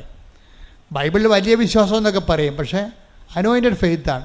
എന്നുവെച്ചാൽ അതിൻ്റെ അകത്ത് 10% ഫെയ്ത്തായിരിക്കും. കണ്ടൻറ്റ് വൈസ് 100% ഫെയ്ത്ത് വിശ്വാസം തന്നെയായിരിക്കും. അതിൻ്റെ അകത്ത് സംശയം ഉണ്ടാകത്തില്ല. 10 ദിവസത്തിന് കുറച്ച് വിശ്വാസം ഉണ്ടെങ്കിലും പക്ഷെ പെട്ടെന്ന് കാലം നനഞ്ഞപ്പോൾ കാറ്റ് പിടിച്ചപ്പോൾ പുള്ളി താഴെ പോയില്ലേ, ടക്കോന്നും താഴെ പോയി. അപ്പോൾ കർത്താവ് എന്താ ചോദിക്കണത്? അല്പവിശ്വാസി. അതാണ് ചോദിക്കണത്. എന്താണ് കാര്യം? സംശയിച്ചത്. Take the word of God. അല്പവിശ്വാസി. മത്തായി 14:31. മത്തായി 14:31. ഉടനെ യേശു കൈനീട്ടി അവനെ പിടിച്ചുകൊണ്ട് പറഞ്ഞു, അല്പവിശ്വാസി, നീ സംശയിച്ചതെന്ത്? അല്പവിശ്വാസി, നീ സംശയിച്ചതെന്ത്? അപ്പം ഈ പ്രയോഗം നടത്തുന്നവരില്ലേ, കാശുരൂപത്തിൻ്റെയും ഉപ്പിൻ്റെയും ഒക്കെ പ്രയോഗങ്ങൾ നടത്തുന്നവർ എപ്പോഴും ശ്രദ്ധിക്കേണ്ടത്, നിങ്ങൾ അതൊക്കെ ചെയ്യുന്നതിന് മുമ്പ് വിശ്വാസത്തിൻ്റെ അകത്ത് ആ വിശ്വാസം കണ്ടന്റ് അല്പം മാത്രമുള്ള വിശ്വാസമുണ്ട്. ബാക്കിയുള്ളതെല്ലാം എന്താണ്? അല്പവിശ്വാസം എന്ന് പറഞ്ഞാൽ അർത്ഥം എന്താണ്? അല്പം മാത്രം വിശ്വാസം, ബാക്കിയുള്ളത് എന്താണ്? സംശയം. അതാണ് വിഷയം. അതാണ് അല്പവിശ്വാസി, നീ സംശയിച്ചത് എന്ത്? അപ്പോൾ വിശ്വാസമുണ്ട്, പക്ഷെ ഒരു 30% 50% വിശ്വാസമുണ്ട്. പക്ഷെ 50% എന്താ ഉള്ളത്? സംശയമാണ്. ഇന്നലെ വേറെ ഒരു ലേഡി ഒരു സാക്ഷ്യം പറഞ്ഞിട്ടുണ്ട്. എന്ന് വെച്ച് കഴിഞ്ഞാൽ അവരുടെ സാക്ഷ്യം ജിസ്മി മേരി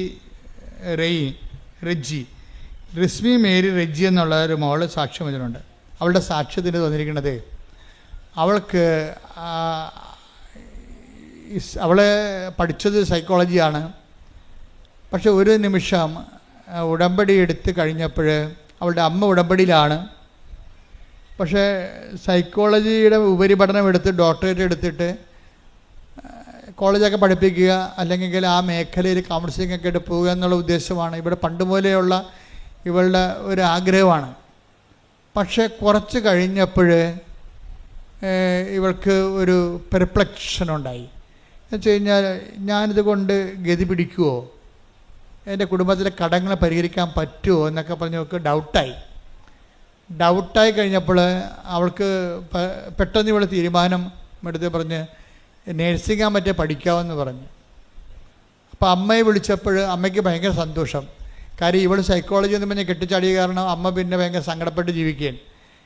അവൾ ഇസ്രയേലിലാണെങ്കിലും ഈ മകളുടെ പഠനത്തിൽ അവൾക്ക് അത്രയ്ക്ക് അവളുടെ ഒരു കപ്പാസിറ്റി, സൈക്കോളജിക്ക് എടുക്കുന്നവർക്ക് വേറെ ഒരു കലിബറല്ലേ, വേറെ കപ്പാസിറ്റിയാണ്. ആ ഒരു കപ്പാസിറ്റി ഇവർക്ക് ഇല്ലല്ലോ എന്ന് എന്തോ അവർക്കൊരു അസ്വസ്ഥത.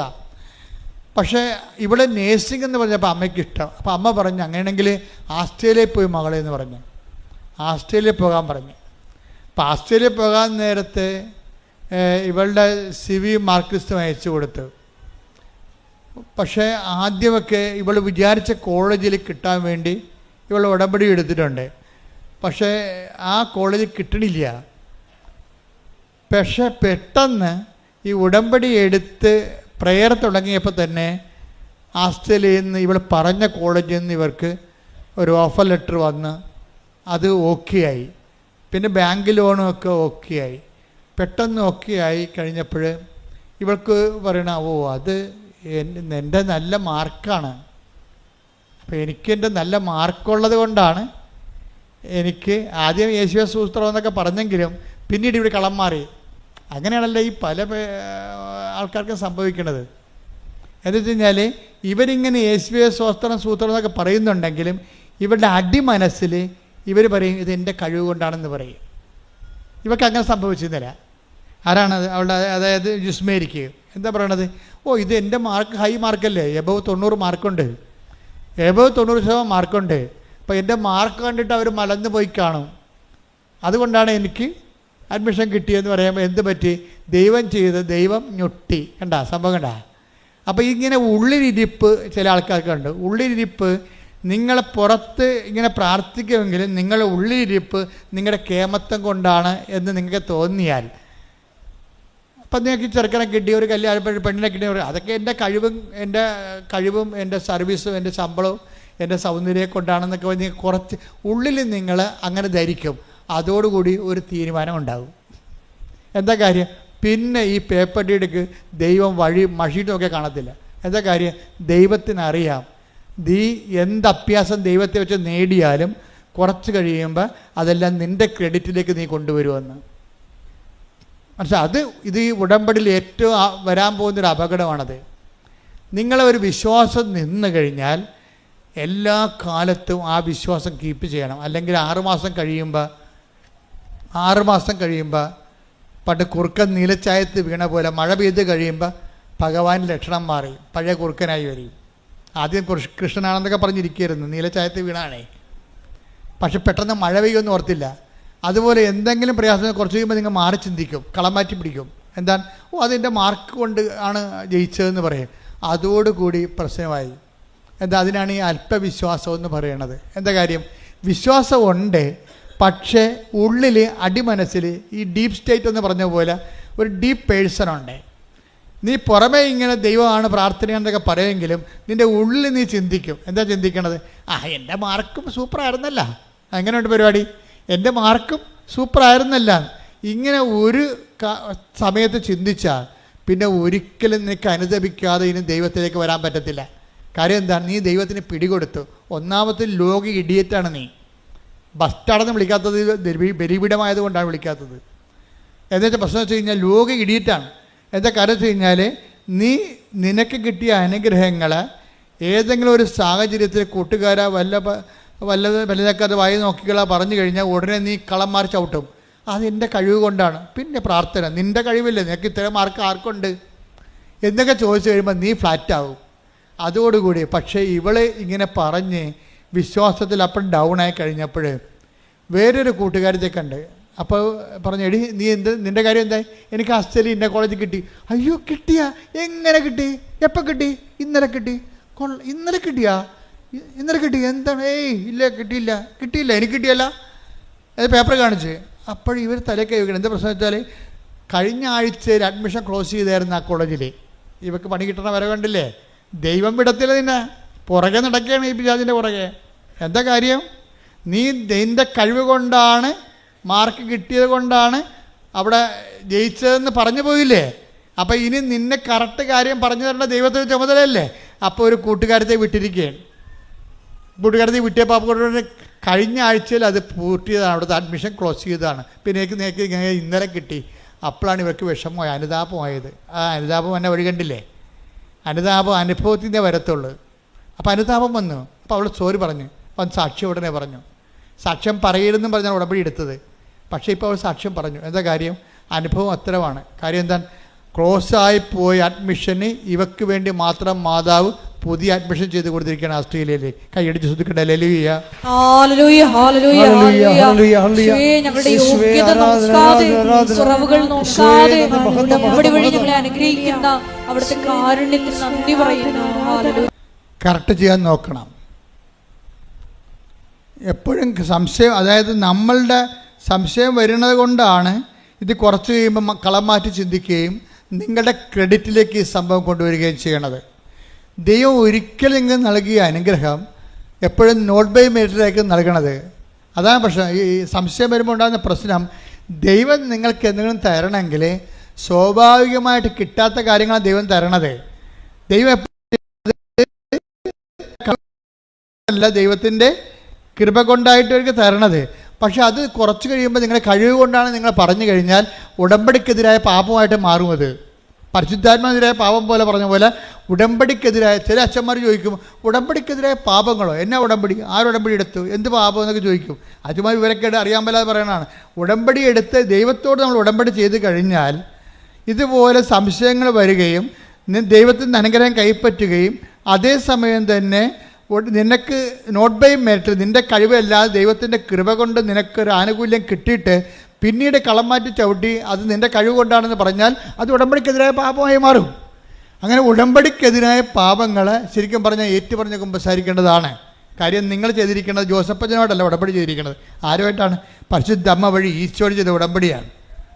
അതുകൊണ്ട് തന്നെ ആ വിഷയത്തിൻ്റെ മേലെ തുടർ നടപടികൾ ഉണ്ടാകണം. നിങ്ങൾ വിശുദ്ധി ജീവിക്കണം, അനുതാപത്തോടെ ജീവിക്കണം, ദൈവത്തിൻ്റെ സ്നേഹത്തിൻ്റെ മേഖലയിലായിരിക്കണം. ശ്രുതികട്ടെ. ഹല്ലേലൂയ, എല്ലായ്പ്പോഴും ഉടമ്പടിയിലായിരിക്കുന്ന ഞങ്ങൾ എല്ലാവരും നിന്റെ മുമ്പിൽ തന്നെ വ്യാപരിക്കുവാൻ, കുറ്റമറ്റവരായി വിശുദ്ധിയോടുകൂടി വ്യാപരിക്കുവാൻ ഈ ആരാധനയോടെ ഞങ്ങളെ അഭിഷേകം ചെയ്യണമേ.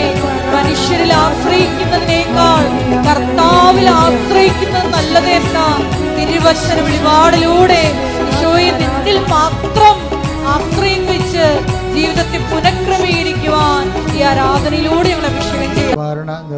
പ്രാർത്ഥനയിലേക്ക് പ്രവേശിക്കുന്ന സമയമാണ്. ആദ്യമായി തന്നെ അഭിഷേകത്തോടെ അച്ഛൻ പറയുന്നത് ഏറ്റുചൊല്ലി പ്രാർത്ഥിക്കാം. കർത്താവായ ദൈവമേ, കർത്താവായ ദൈവമേ, അന്ധന് കാഴ്ച നൽകിയവനെ, ചെകിടന് കേട് നൽകിയവനെ, ഊമന് സംഭാഷണം നൽകിയവനെ, മഹോരോഗ്യ സുഖപ്പെടുത്തിയവനെ, തളർവാരോഗ്യ സുഖപ്പെടുത്തിയവനെ, മരിച്ചവനെ ഉയർപ്പിച്ചവനെ, നിന്റെ തിരുനാമത്തിന് സ്വസ്ത്രം ചെയ്യുന്ന കർത്താവേ, നിന്റെ തിരുമുറി വാർന്ന വലതുകരം അങ്ങയുടെ മക്കളുടെ മേൽ വെക്കണമേ. കർത്താവേ, അങ്ങയുടെ തിരുമുറിവാർന്ന വലത് കരം അങ്ങയുടെ മക്കളുടെ മേൽ വെക്കണമേ. സന്ധിബന്ധങ്ങളില് കർത്താവിന്റെ രക്തം നിറയട്ടെ. മാംസപേശികളില് കർത്താവിന്റെ രക്തം നിറയട്ടെ. രക്തഞരമ്പുകളില് കർത്താവിന്റെ രക്തം നിറയട്ടെ. എല്ലാ കോശങ്ങളും യേശുവിന്റെ നാമത്തില് തുള്ളിച്ചാടട്ടെ. എല്ലാ കോശങ്ങളും ഹല്ലേലൂയ പാടി യേശുവിന്റെ നാമത്തിൽ കുതിച്ചു ചാടട്ടെ. യേശുവിന്റെ നാമത്തില് മാരക രോഗങ്ങള് യേശുവിന്റെ നാമത്തില് തീരാവേദികള് യേശുവിന്റെ നാമത്തിൽ മഹാരോഗങ്ങള് യേശുവിന്റെ നാമത്തില് മാറിപ്പോകട്ടെ. വീടില്ലാത്തവര്, വഴിയില്ലാത്തവര്, ജപ്തി നടപടിയിൽ അകപ്പെട്ടു പോയിരിക്കുന്നവര്, സാമ്പത്തിക ബാധ്യതയുള്ളവര്, ജീവിതമാർഗം മുട്ടിപ്പോയവര്, കുഞ്ഞുങ്ങളെക്കുറിച്ച് അവലാതിയും വേവലാതിയും ഉള്ളവര്, കുഞ്ഞുങ്ങളുടെ ദുർഘടമായ ദുരന്തപൂർണമായ ചില ബന്ധങ്ങളും ചില അവസ്ഥകളും കൊണ്ട് വേദനിക്കുന്ന മാതാപിതാക്കന്മാർ, ഭാര്യാഭർത്താക്കന്മാർ തമ്മിൽ വേർപിരിഞ്ഞ് ജീവിക്കുന്നവർ, ഒരുമിച്ച് ജീവിക്കാൻ ആഗ്രഹിക്കുന്നവർ, ജോലിക്ക് വേണ്ടി പരിശ്രമിക്കുന്നവർ, ജോലി നഷ്ടപ്പെട്ടിട്ട് അടുത്ത ജോലിക്ക് വേണ്ടി പരിശ്രമിക്കുന്നവരും, അതുപോലെ തന്നെ ജോലി ഇല്ലാത്തവരും, അതുപോലെ തന്നെ പലതരത്തിലുള്ള കുടുംബത്തിൻ്റെ പ്രാരാബ്ധങ്ങൾ, വിവാഹം ഒത്തുവരാത്തവർ, മക്കളില്ലാത്തവർ, ഇതുപോലെ വിദേശപരമായ ജോലിക്ക് വേണ്ടി ശ്രമിക്കുന്നവരും മറ്റു തരത്തിലുള്ള ജോലികൾക്ക് വേണ്ടി ഉദ്യമിക്കുന്നവർ, ഉദ്യമങ്ങൾ പരാജയപ്പെട്ടതിനും നിരാശകളും നീറ്റലുമായി അനുഭവിക്കുന്നവർ, അങ്ങനെ വ്യത്യസ്തങ്ങളായ ഭീഷണികൾ, പലതരത്തിലുള്ള കേസുകൾ, കോടതികൾ, ജയിലിൽ കിടക്കുന്നവർ പോരും. ഈ മേഖലകളെല്ലാം ദൈവത്തിൻ്റെ കരുണ, പരിശുദ്ധ കൃപാസനം അൾത്താര ജീവനോടെ പ്രത്യക്ഷപ്പെട്ട പരിശുദ്ധ അമ്മയുടെ ശക്തി ദൈവനാമത്തിൽ കടന്നു ചെന്നുകൊണ്ട് കർത്താവിൻ്റെ കൃപയിൽ ഇടിമുഴക്കം പോലെ അവിടെ എല്ലാം വിടുതൽ ലഭിക്കാൻ വേണ്ടി ശ്രുതിക്കട്ടെ. ഹല്ലേലൂയ.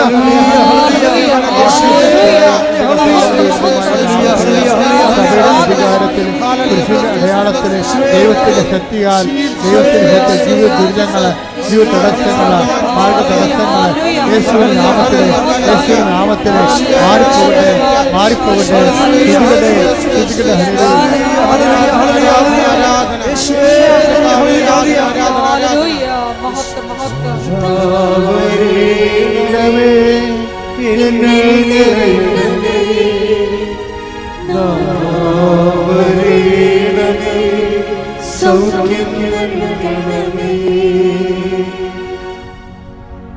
പരിശുദ്ധ പരമദിവ്യകാരുണ്യത്തിന്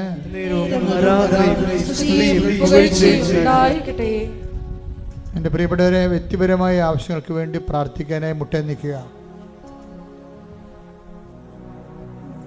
നിങ്ങൾ ഉടമ്പടി വെച്ച കാര്യങ്ങൾ, ഉടമ്പടിയിൽ വെക്കാൻ പോകുന്ന കാര്യങ്ങൾ ഇപ്പോൾ പരിശുദ്ധ അമ്മയുടെ മാധ്യസ്ഥത്തിൽ ഓൺലൈനിലുള്ളവരെ സമർപ്പിക്കുക. പരിശുദ്ധ അമ്മയുടെ മാധ്യസ്ഥ ഈശോയ്ക്ക് ഏൽപ്പിക്കുക.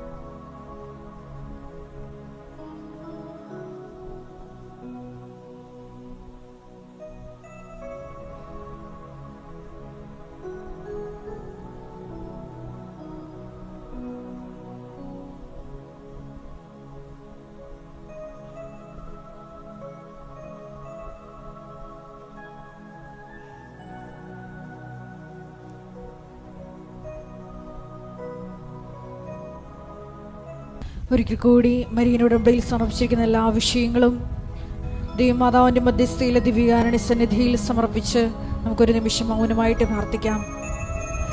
ഈശോയെ, ആദ്യ സ്നേഹത്തിലേക്ക് തിരിച്ചു പോകുവാൻ, അനുതാപം നിറയുന്ന മനസ്സുമായി നിന്നിലേക്ക് തിരിച്ചു വരുവാൻ ഈശോയെ ഞങ്ങൾക്കൊരു അവസരം നൽകണമേ എന്ന് പ്രാർത്ഥിക്കുന്നു. ഈശോയെ, പശ്ചാത്തപിക്കാൻ നീ ഞങ്ങൾക്ക് തന്ന അവസരങ്ങളെ നഷ്ടപ്പെടുത്തിയതിന് മാപ്പ് ചോദിക്കുന്നു. മേലിൽ ഈശോയെ പശ്ചാത്തപിക്കാനുള്ള അവസരങ്ങൾ കിട്ടുമ്പോൾ തൽക്ഷണം നിന്നെ അനുധാവനം ചെയ്യുവാൻ, ഈശോയെ നിന്നെ സ്വന്തമാക്കുവാൻ ഈ ആരാധനയിലൂടെ ഞങ്ങളെ അഭിഷേകം ചെയ്യണമേ എന്ന് പ്രാർത്ഥിച്ചുകൊണ്ട് ശിരസ്സ് നമിച്ച് നമുക്ക് വികാരയുടെ നാഥന്റെ ആശീർവാദം സ്വീകരിക്കാം.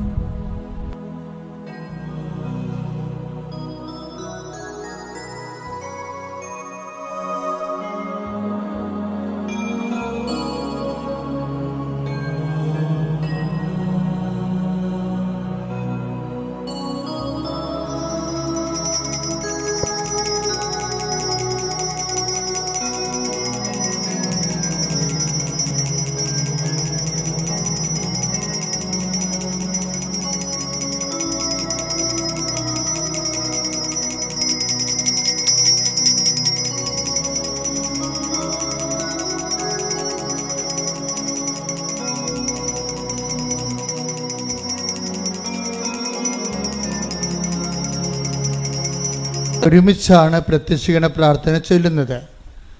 ഏറ്റവും പുതിയ പ്രത്യക്ഷീകരണ പ്രാർത്ഥന 20 വർഷം മാതാവിൻ്റെ പ്രത്യക്ഷീകരണത്തിൻ്റെ 20 വർഷം തികയുമ്പോൾ ആ തികയുന്നതിൻ്റെ ഭാഗമായി വന്നിട്ടുള്ള പ്രത്യക്ഷ പ്രാർത്ഥനയാണ് പഴയ. പക്ഷേ അത് നമ്മൾ പൊതുവെ ചെല്ലണത്, അച്ഛനുമായിട്ട് ചെല്ലുന്ന പ്രാർത്ഥന ഇത്. നിങ്ങൾ ഇടയ്ക്കൊക്കെ ചെല്ലണതും കൃപാസനത്തിൽ ചെല്ലണതും പഴയ പ്രത്യക്ഷ പ്രാർത്ഥന തന്നെയാണ്. അതുപോലെ തന്നെ രാവിലെ നിങ്ങൾ എഴുന്നേറ്റ് കഴിഞ്ഞാൽ നിങ്ങളുടെ അന്നത്തെ ജീവിതം മുഴുവനും സമർപ്പിച്ചുകൊണ്ട് കർത്താവിൻ്റെ കൃപ, പരിശുദ്ധ അമ്മയുടെ കൃപാസന അൾത്താറ് ജീവനോടെ പ്രത്യക്ഷപ്പെട്ട പരിശുദ്ധ അമ്മയ്ക്ക് നിങ്ങളുടെ യാത്ര, ജീവിതം, ഇടപാടുകൾ, ചർച്ചകൾ, സമ്മേളനങ്ങൾ, അതുപോലെ തന്നെ ക്രയവിക്രയങ്ങൾ, ഇങ്ങനെയെല്ലാം സമർപ്പിച്ചുകൊണ്ട് നിങ്ങൾ എവിടെയായിരിക്കുന്നോ, ഇന്ന് ഏത് വിഷയത്തിനാണ് കൂടുതൽ കൃപ ആവശ്യമുള്ളത് ആ മേഖല സമർപ്പിച്ചുകൊണ്ട് അന്നന്ന് വേണ്ട ആഹാരം പോലെ അന്നന്ന് പ്രാർത്ഥിക്കുന്നതിനാണ് ഡെയിലി ബ്രെഡ് എന്ന് പറയുന്നത്. അന്നത്തെ മെസ്സേജുകളും കൊടുക്കും. എല്ലാം കൂടി 12 മിനിറ്റേ ഉള്ളൂ. അതിൻ്റെ പേര് അനുദിന അനുഗ്രഹ പ്രാർത്ഥന എന്നാണ്. എല്ലാ ദിവസവും നിങ്ങൾ യൂട്യൂബിൽ 5:30 അച്ഛനുമായിട്ട് ഒരുമിച്ച് പ്രാർത്ഥിക്കണം. ഇപ്പോൾ പ്രാർത്ഥിക്കുന്നവരൊന്ന് കൈപ്പൊക്കിക്കേ. മാർക്ക് കുറേ അധികം ആൾക്കാർ പ്രാർത്ഥിക്കാത്തവരുണ്ട്. അവർ നാളെ മുതൽ 5:30 എഴുന്നേറ്റ് അച്ഛനുമായിട്ട് പ്രാർത്ഥിക്കുകയും അതുടനെ ഷെയർ ചെയ്യുകയും ചെയ്യണം.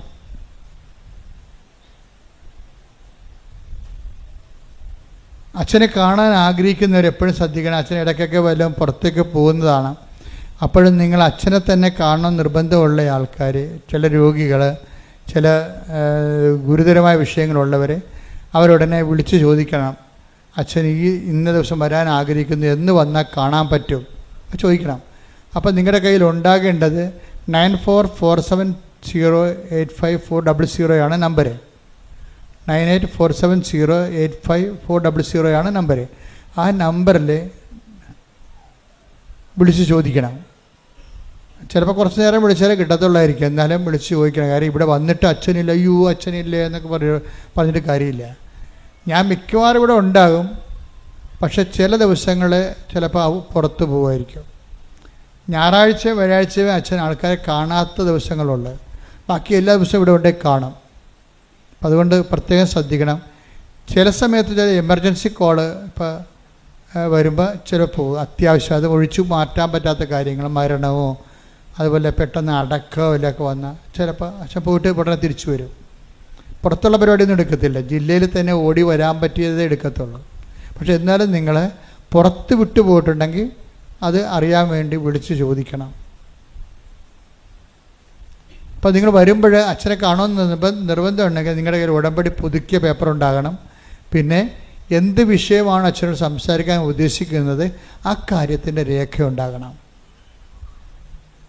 ഇപ്പോൾ കല്യാണം ഒത്തുവരണില്ല, അപ്പം നിങ്ങൾ കല്യാണം ഇപ്പോൾ വിവാഹത്തിനാണ്, പുനർവിവാഹമാണോ, അതോ ഇപ്പോഴേ പുതിയ വിവാഹമാണോ, എത്ര നാളായി, ഇങ്ങനെയുള്ളത് എഴുതി വെക്കണം. ആ എഴുതിയ പേപ്പറാണ് ഞാൻ പരിശുദ്ധ അമ്മയെടുത്ത് കാണിക്കണത്. ചില ആൾക്കാർ അതിന് പകരം അവരുടെ തിരിച്ചറിയൽ കാർഡ് കാണിക്കും. ഞാൻ പറഞ്ഞു അത് നിങ്ങൾ കല്യാണം കഴിക്കാൻ വേണ്ട പെണ്ണിനെ കാണിച്ചാൽ മതി. ഇവിടെ കാണിക്കേണ്ടത് മാതാവിനെ കാണിക്കേണ്ടത് നിങ്ങളുടെ സങ്കടമാണ് കാണിക്കേണ്ടത്, എന്താ അവസ്ഥയാണെന്ന്. അത് നമുക്ക് കാണുമ്പോൾ അറിയാൻ പറ്റും. 35 വയസ്സായിട്ടൊക്കെ കല്യാണം കഴിക്കാൻ നിൽക്കുമ്പോൾ അവരുടെ സങ്കടം എന്താ. അപ്പം ഞാൻ അതങ്ങനെ തന്നെ അമ്മയെടുത്ത് വെച്ച് പ്രാർത്ഥിക്കണത്. അപ്പോൾ അതുകൊണ്ട് വളരെ ശ്രദ്ധിച്ച് വേണം ഈ വിഷയങ്ങൾ. എനിക്ക് തോന്നരുത് നിങ്ങളൊരു ഉഴപ്പാണെന്ന് തോന്നരുത്. എങ്ങനെ നിങ്ങളൊരു ഉഴപ്പാണെന്ന് തോന്നിയാൽ പിന്നെ ഞാൻ ഈ സാധനം എടുക്കത്തില്ല. അത് ആൾക്കാരെ നിപ്പും നിലയും കാണാൻ പറയാം ഇത് ഉഴപ്പാണെന്നുള്ള അറിയാൻ പറ്റും. അതുകൊണ്ട് പരമാവധി ഉടമ്പടി എടുത്തവർ തന്നെയായിരിക്കണം അച്ഛനെ കാണുന്നത്. അതെപ്പോഴും ശ്രദ്ധിക്കണം. നിങ്ങൾ വേറെ ആൾക്കാർ വാടകയ്ക്കൊന്നും കൊണ്ടുവരരുത്. മനസ്സിലാ? എന്നിട്ട് ചേട്ടത്തിൻ്റെ മക്കളൊക്കെ വീട്ടിൽ വരുമ്പോൾ നമുക്ക് അച്ഛനെ കാണാൻ പോകാമെന്ന് പറഞ്ഞുകൊണ്ട് ചില വിഡ്ഢിയാന്മാർ വന്ന് കാര്യമില്ല, അവിടെ കാശ് പോകുകയുള്ളൂ. നിങ്ങൾ ഉടമ്പടി എടുത്ത് സ്വന്തം മക്കളാണ് 18 വയസ്സ് കഴിഞ്ഞാൽ അവരോട് ഞാൻ ചോദിക്കും, നിനക്ക് ഉടമ്പടി എടുക്കാവില്ല, പിന്നെ നീ എന്ത് അമ്മയുടെ ഉടമ്പടിയായിട്ട് വന്നത്? അമ്മയ്ക്ക് ഉടമ്പടിയിൽ നീ എന്താണ് ചെയ്തത്? ഉടനെ അമ്മേനെ വിളിപ്പിക്കും. ഉടനെ ഇവൾ പ്രാർത്ഥിക്കണം, സത്യം പറയണം, ആൾക്കാരെ നിൽക്കുകയാണ്, നിങ്ങളുടെ ഉടമ്പടി മൊത്തം റദ്ദാവും, സത്യം പറയണം. ഇവൾ നിങ്ങൾ പ്രത്യക്ഷ പ്രാർത്ഥന ചെല്ലുമ്പോൾ നിങ്ങൾ എവിടെ ഇരുന്ന്? അവളില്ല, അവൾ കിടന്ന് ഉറങ്ങുമെന്ന്. ഇത് അതിൻ്റെ പ്രശ്നം. അത് ഞാൻ ഈ വിഷമെല്ലാം കക്കിച്ചിട്ട് മാത്രമേ കറക്റ്റ് ചെയ്യത്തുള്ളൂ ഈ സംഭവം. കാര്യം എനിക്കറിയാം, ഇവൾക്ക് ഉടമ്പടിയുടെ മുഖത്ത് നോക്കുമ്പോൾ അറിയാം അവൾക്ക് ഉടമ്പടിയായിട്ട് ബന്ധമില്ല. പരീക്ഷ കാരണം അമ്മയെ ചാരിക്കൊണ്ടുവന്ന് വന്നിരിക്കുന്നതാണ്. അതാണ് പ്രശ്നം. കാര്യം ഇവിടെ എല്ലാ ശുശ്രൂഷയും ഉടമ്പടി ബേസാണ്. ഉടമ്പടി എന്ന് പറഞ്ഞാൽ അവൻ പറയണ പോലെ ചെയ്ത് സുവിശേഷത്തിന് സാക്ഷിയായി ജീവിക്കുകയാണ്. അവർക്ക് മാത്രമാണ് സർവീസ് ഉള്ളത്. അല്ലാത്തൊരു ബേസ് നമ്മൾ എന്തിനാണ് സമയം അങ്ങനെ സമയം കളയാനില്ല. ഇപ്പോൾ ഈ അച്ഛന്മാരൊക്കെ ഇപ്പോൾ അലസത്തിനൊക്കെ ചിലർ വന്ന് അവിടെ നിന്ന് കാണും. പക്ഷെ കാണുമ്പോൾ തന്നെ എന്താ സംഭവം, അവിടെ കൃത്യമായിട്ട് ഉടമ്പടി ഉണ്ടാകണം. ഉടമ്പടി ഇല്ലാത്തൊരാരും അച്ഛന്മാരുടെ അടുത്ത് വരേണ്ട കാര്യമില്ല. അങ്ങനെ വന്നുള്ള കുഴപ്പമെന്ന് വെച്ച് കഴിഞ്ഞാൽ വരാൻ പോകുന്ന വിഷയം ഉടമ്പടി എടുത്തില്ലെങ്കിലും കുർബാന അച്ഛനെ കാണാമല്ല, പിന്നെ എന്തിനാണ് ഉടമ്പടി എടുക്കണം? ഉടമ്പടിക്ക് ഇപ്പോൾ ആരായിട്ട് വരുന്നത്? അതുകൊണ്ട് ഞാനവിടെ ഇവിടെയുള്ള ലേഡീസിൻ്റെ കാര്യങ്ങളൊക്കെ നോക്കുന്നതിന് വേണ്ടിയുള്ള ലേഡീസിന് ഇവിടെ സെക്യൂരിറ്റിയോട് പറഞ്ഞിട്ടുണ്ട്, അച്ഛന്മാരുടെ അടുത്ത് വരുന്ന ആൾക്കാരെ ചെക്ക് ചെയ്ത് വിടണമെന്ന് പറഞ്ഞിട്ടുണ്ട്. എന്താ കാര്യം? ഇത് മാതാവ് പ്രത്യക്ഷപ്പെട്ട് ദൈവത്തിന് പ്രത്യേക പദ്ധതിയുള്ള സ്ഥലമാണ്. ദുരന്തം ഉണ്ടാകാൻ പോണ് പ്രാർത്ഥിക്കണമെന്ന് പറഞ്ഞ് ആവശ്യപ്പെട്ട സ്ഥലമാണ്. അപ്പം നമ്മുടെ ദൈവത്തോടുള്ള ബാധ്യത എന്താണ്? അങ്ങനെ ദൈവദുരസ്ഥനതി ദുരന്തത്തിനെതിരെ പ്രാർത്ഥിക്കാൻ പറ്റിയ ഒരു സമൂഹത്തെ വാർത്തെടുക്കുകയാണ്. അല്ല ആൾക്കാരുടെ വരിപിഴപ്പ് മാറ്റി കൊടുക്കുകയല്ല പ്രശ്നം. അങ്ങനെ സമൂഹത്തെ വാർത്തെടുക്കുന്ന സ്ഥലമാണിത്. അല്ല അവിടെ ഇവിടെയും കൊണ്ട് തല കാണിച്ചിട്ട് എന്തെങ്കിലും പറഞ്ഞിട്ട് പോയിട്ട് വഴിയെ പോണവരൊക്കെ കയറിയോ വണ്ടി നിർത്തിയിട്ട്, അതൊന്നും നടക്കത്തില്ല. നമുക്ക് ദൈവം ഒരു മിഷൻ തന്നിട്ടുണ്ട്, അതിൻ്റെ വിട്ടൊന്നും ചെയ്യാൻ പറ്റത്തില്ല. അപ്പം അതുകൊണ്ട് നിങ്ങളെ ഉടമ്പടി എടുക്കാത്തവർ ആ മക്കളുണ്ടെങ്കിൽ അവർ കൊണ്ടുവരുമ്പോൾ അവർ കൊണ്ട് ഉടമ്പടിയുടെ ഭാഗമാക്കാൻ നോക്കണം. അവർക്ക് പറ്റത്തില്ലെന്ന് പറഞ്ഞാൽ നിങ്ങൾ വെയിറ്റ് ചെയ്യുക, അത്രയേ ഉള്ളൂ. അവരെപ്പോഴെങ്കിലും എടുത്തോട്ടെ, അവർക്ക് എപ്പോഴെങ്കിലും അവർ എടുക്കുമല്ലോ അവർ, അത്രയേ ഉള്ളൂ കാര്യം. അപ്പോൾ ഒരിക്കലും നമുക്ക് ഉടമ്പടി എടുത്ത് വിശുദ്ധിയോട് ജീവിക്കാനുള്ള വിളിക്ക് അട്ടിമറി ഉണ്ടാക്കരുത്.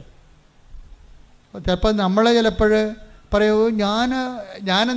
ഞാനിപ്പോൾ ബഹുമാനപ്പെട്ട സിസ്റ്റേഴ്സ് വന്നാലും അച്ഛന്മാർ വന്നാൽ പോലും ഞാൻ അകത്ത് വന്ന് കുർബാന കൂടിയാൽ ഞാൻ സംസാരിക്കത്തില്ല. ഞാൻ ഉടമ്പടി എടുത്താന്ന് ചോദിക്കും അച്ഛന്മാരോട്. അപ്പോൾ എൻ്റെ ഒരു സ്വഭാവം നിങ്ങൾക്ക് മനസ്സിലായില്ലേ? കാര്യം അവരിവിടെ വരുമ്പോൾ ചൊളിവിന് അച്ഛന്മാരാണെന്ന് വിചാരിച്ചോണ്ട് ചിലർക്ക് അച്ഛനെ കാണാനുള്ള അവസരം ഉണ്ടാകുന്നു. അങ്ങനെ ഇല്ല.